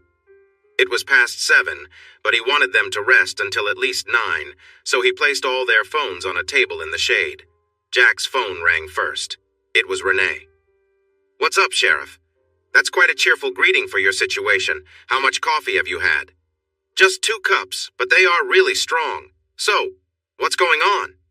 "The deputy director came here to keep things under control, but after this new special counsel called, he was quiet and went back to where he came from. More agents from other agencies arrived last night, so the governor sent more rangers and investigators to help, and I'm stuck in my office." "Need some help with the fishing? They don't want me to do my work or talk to anyone until they decide what I can say." "Oh, and the town is filled with news vans. Someone seems to think the issues here are linked to the problems elsewhere. Everyone in Cowtown is getting interviewed because if you can talk, you're getting a chance to share your story. The other guys are sleeping in after staying up too late, and I have my fishing pole but haven't cast it yet. If you and any others want to fish, come on over. I have plenty of space at my place with a fishing pier, a swimming area, and 2 boats. By the way, before I made them go to bed, the boys were surfing and caught some good waves. I thought you might like to know that. I'll send a count. See you at King's Inn when it opens at 11. 4.5 hours later, feeling full from the flounder and shrimp they had eaten, they gathered in the secure office, looking at Jack with anticipation. "Well, it's nice to have you all here, especially those of you for the first time, but if you're hoping for me to explain everything, you'll be let down. So, who wants to go first, law enforcement or the tech guys?" Alfred and Charlie had taken a break to eat at King's Inn and looked quite pleased since before they left. "You all go ahead, we'll go last." "Danny, your news is fun too. Catch them up," Renee said. With a big smile, Danny started to share his story. "We've been using the SNR drones, and Red has placed microphones inside and around the house so we can hear what's being discussed and planned. You would think that since these are federal agents," he said, shaking his head. "But we're glad they didn't take action because it helps us know what we know. By the way, Red and his team are listening to almost everything said out there. Anyway, the new group of guys seems lost and confused, and the ones who were already here are tired and frustrated from trying to bring each new group up to speed. Even those who were involved in the earlier planning are still struggling to catch up. There is one guy, though, a tall man who looks like he might be from the Middle East, and he's smart. He has some good ideas. He really wants to talk to you 5, pointing at Jack, Carl, Abraham, Alfred, and Charlie. But so far, it hasn't been made a priority by his bosses. Still, I would be ready by tomorrow. He knows what he's talking about and can convince others. Last night, they were heading in many different directions, some of which included hiding things until they got the call about the media buzz. The ATF, FBI, Homeland Security, and CIA, the whole group still weren't working together when we left town, but the special counsel is putting strong pressure on them, and the media questions have them worried. I expect they will sort things out soon. I could share some funny stories, but Alfred and Charlie seem eager, so I'll let you share your news, boys." Alfred jumped in. "This morning before we went to lunch." "No, start with last night. They need background," Jack said. Charlie took the lead when Alfred looked a bit let down. "Let me handle it, Sue, then you can continue." Charlie explained about the plane landing and the travelers getting off in Mexico City. He showed them the blurry video and then shared the text that was supposedly sent by April or Janice. "So now you have evidence that the women are involved with King and the Sheik?" Elias asked with a serious look. "It seems that way, but the message is confusing," Jack replied. "How can they not worry about King finding out they told on him after lunch today? If they are with him, they're in big trouble once he learns the truth. If you let Alfred speak, maybe he can clarify that," Charlie suggested. Everyone turned their attention to Alfred. "They have 4 rooms at the Hilton Mexico City Airport. The 2 women are sharing 1 room, and the 3 men each have their own rooms on different floors. Charlie managed to access the security footage, and we saw them coming back to their rooms with several bags of items late yesterday. This morning, all 5 of them came out of their rooms looking different. They had changed their hair color and styles, wore loose tourist shirts and shorts, and covered most of their faces with glasses and hats. Mule informed us that a flight plan had been filed for a plane headed to Madagascar. It was set to leave in 4 hours, but it seemed they already left the hotel and were at the hangar, which raised our suspicions. I agree that this doesn't explain why they said they would release the journals after lunch, but maybe they meant they would be in the air by then. Still, when they land... "Have we heard anything else from them?" Carl asked. "Not since we started our meeting. Let me check. Oh, wait. Yes, I see another message on that dark site. Do you want me to read it?" "Definitely." "All right, it says, 'Dearest, no, this one is private. Jack, come over here, it's for you.'" Jack approached the laptop and started reading. His expression changed from concern to sadness, and soon tears streamed down his face. When he looked up, he said, "They don't care about the journal because they think they will soon be gone. They plan to take down the plane while it's over the ocean." He continued, "The rest of the message is an apology to me, Carl, and their friends for what they did while under King's influence, and for taking the easy way out. There's more, but it's personal, and I don't want to discuss it. I will say this. Their willingness to sacrifice themselves to stop King and the Sheikh is clear, but it's not relevant to our investigation. Please print it out and then delete it, Charlie. I don't want anyone else to see it, especially the authorities." "Do you want me to reply for you?" Alfred asked.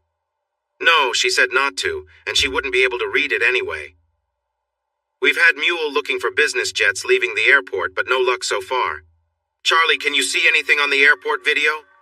"Yes, they just opened the hangar door and are taxiing toward the runway. Should we try to stop them?" "How?" Abraham responded.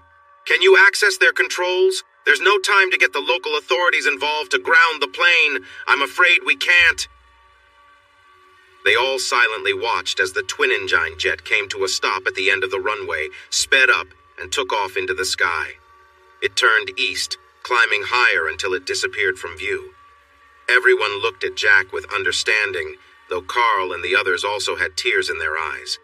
Jack quietly said, "Release the journal." It was April's final wish. Alfred turned and typed some keys, adding to the worry of those who had exploited the women, those trying to hide the wrongdoings of the wealthy, and those who would have to look into and charge the new names mentioned in the journal, many of whom were well known both here and abroad. Police officers realized that a story this significant would draw a lot of questions about their work from the media and from the families of the rich and famous. These families would fight hard to protect their interests, using all the resources they had. No one in the FBI or the Justice Department wanted this job, but it was unavoidable. The evening news mentioned a private jet that had crashed into the sea near Negril, Jamaica. The plane belonged to a member of one of the royal families from the Emirates and went down in shallow waters a few miles from shore. Efforts were being made to find survivors and identify those on board. There were no further details at that time. Jack and Carl stayed strong throughout the afternoon, but it was clear they were in pain. Every man there felt it. They tried to hide their feelings by drinking beer and watching the events around the journal, which the media had called the heroic journey of April and Janice. Once again, they were seen as heroes, but this time the honors would be awarded after their passing. When night fell, they moved their chairs to the dock, drank beer, and shared stories about the girls when they were growing up, before their lives changed. They watched the lights flicker on around the bay and the nearby island as they talked. Janice loved looking at the stars almost from the time she was born, Jack said softly, gazing up at the twinkling night sky. I bought her a nice telescope for her quinceañera, and our friends teased me for encouraging her passion. But she loved it, and it helped her cope with the loss of our parents. She even paid to name 2 stars after them, and would try to show me where they were. She quickly got her best friend interested in stargazing, too. By her 16th birthday, they could name every constellation and many stars I had never even heard of, so I bought her an even bigger telescope. She still had it in the attic, or at least she did, until it was destroyed. I never really understood what they saw in the stars, no matter how hard I tried to learn from them, but it did bring April and me closer together and sparked our romance. I suppose I'll spend some money to name a couple of stars after them. Maybe somewhere in the Pleiades cluster in the Taurus constellation, if that's possible. That was their favorite cluster and constellation, Carl added softly. Can I help, brother? Jack looked up at the sky, nodded, and a tear dropped down his face. Thanks for watching this video. Don't forget to subscribe to Infidelity Plus to stay updated with more captivating tales of infidelity and payback. Turn on notifications so you're the first to see our latest content.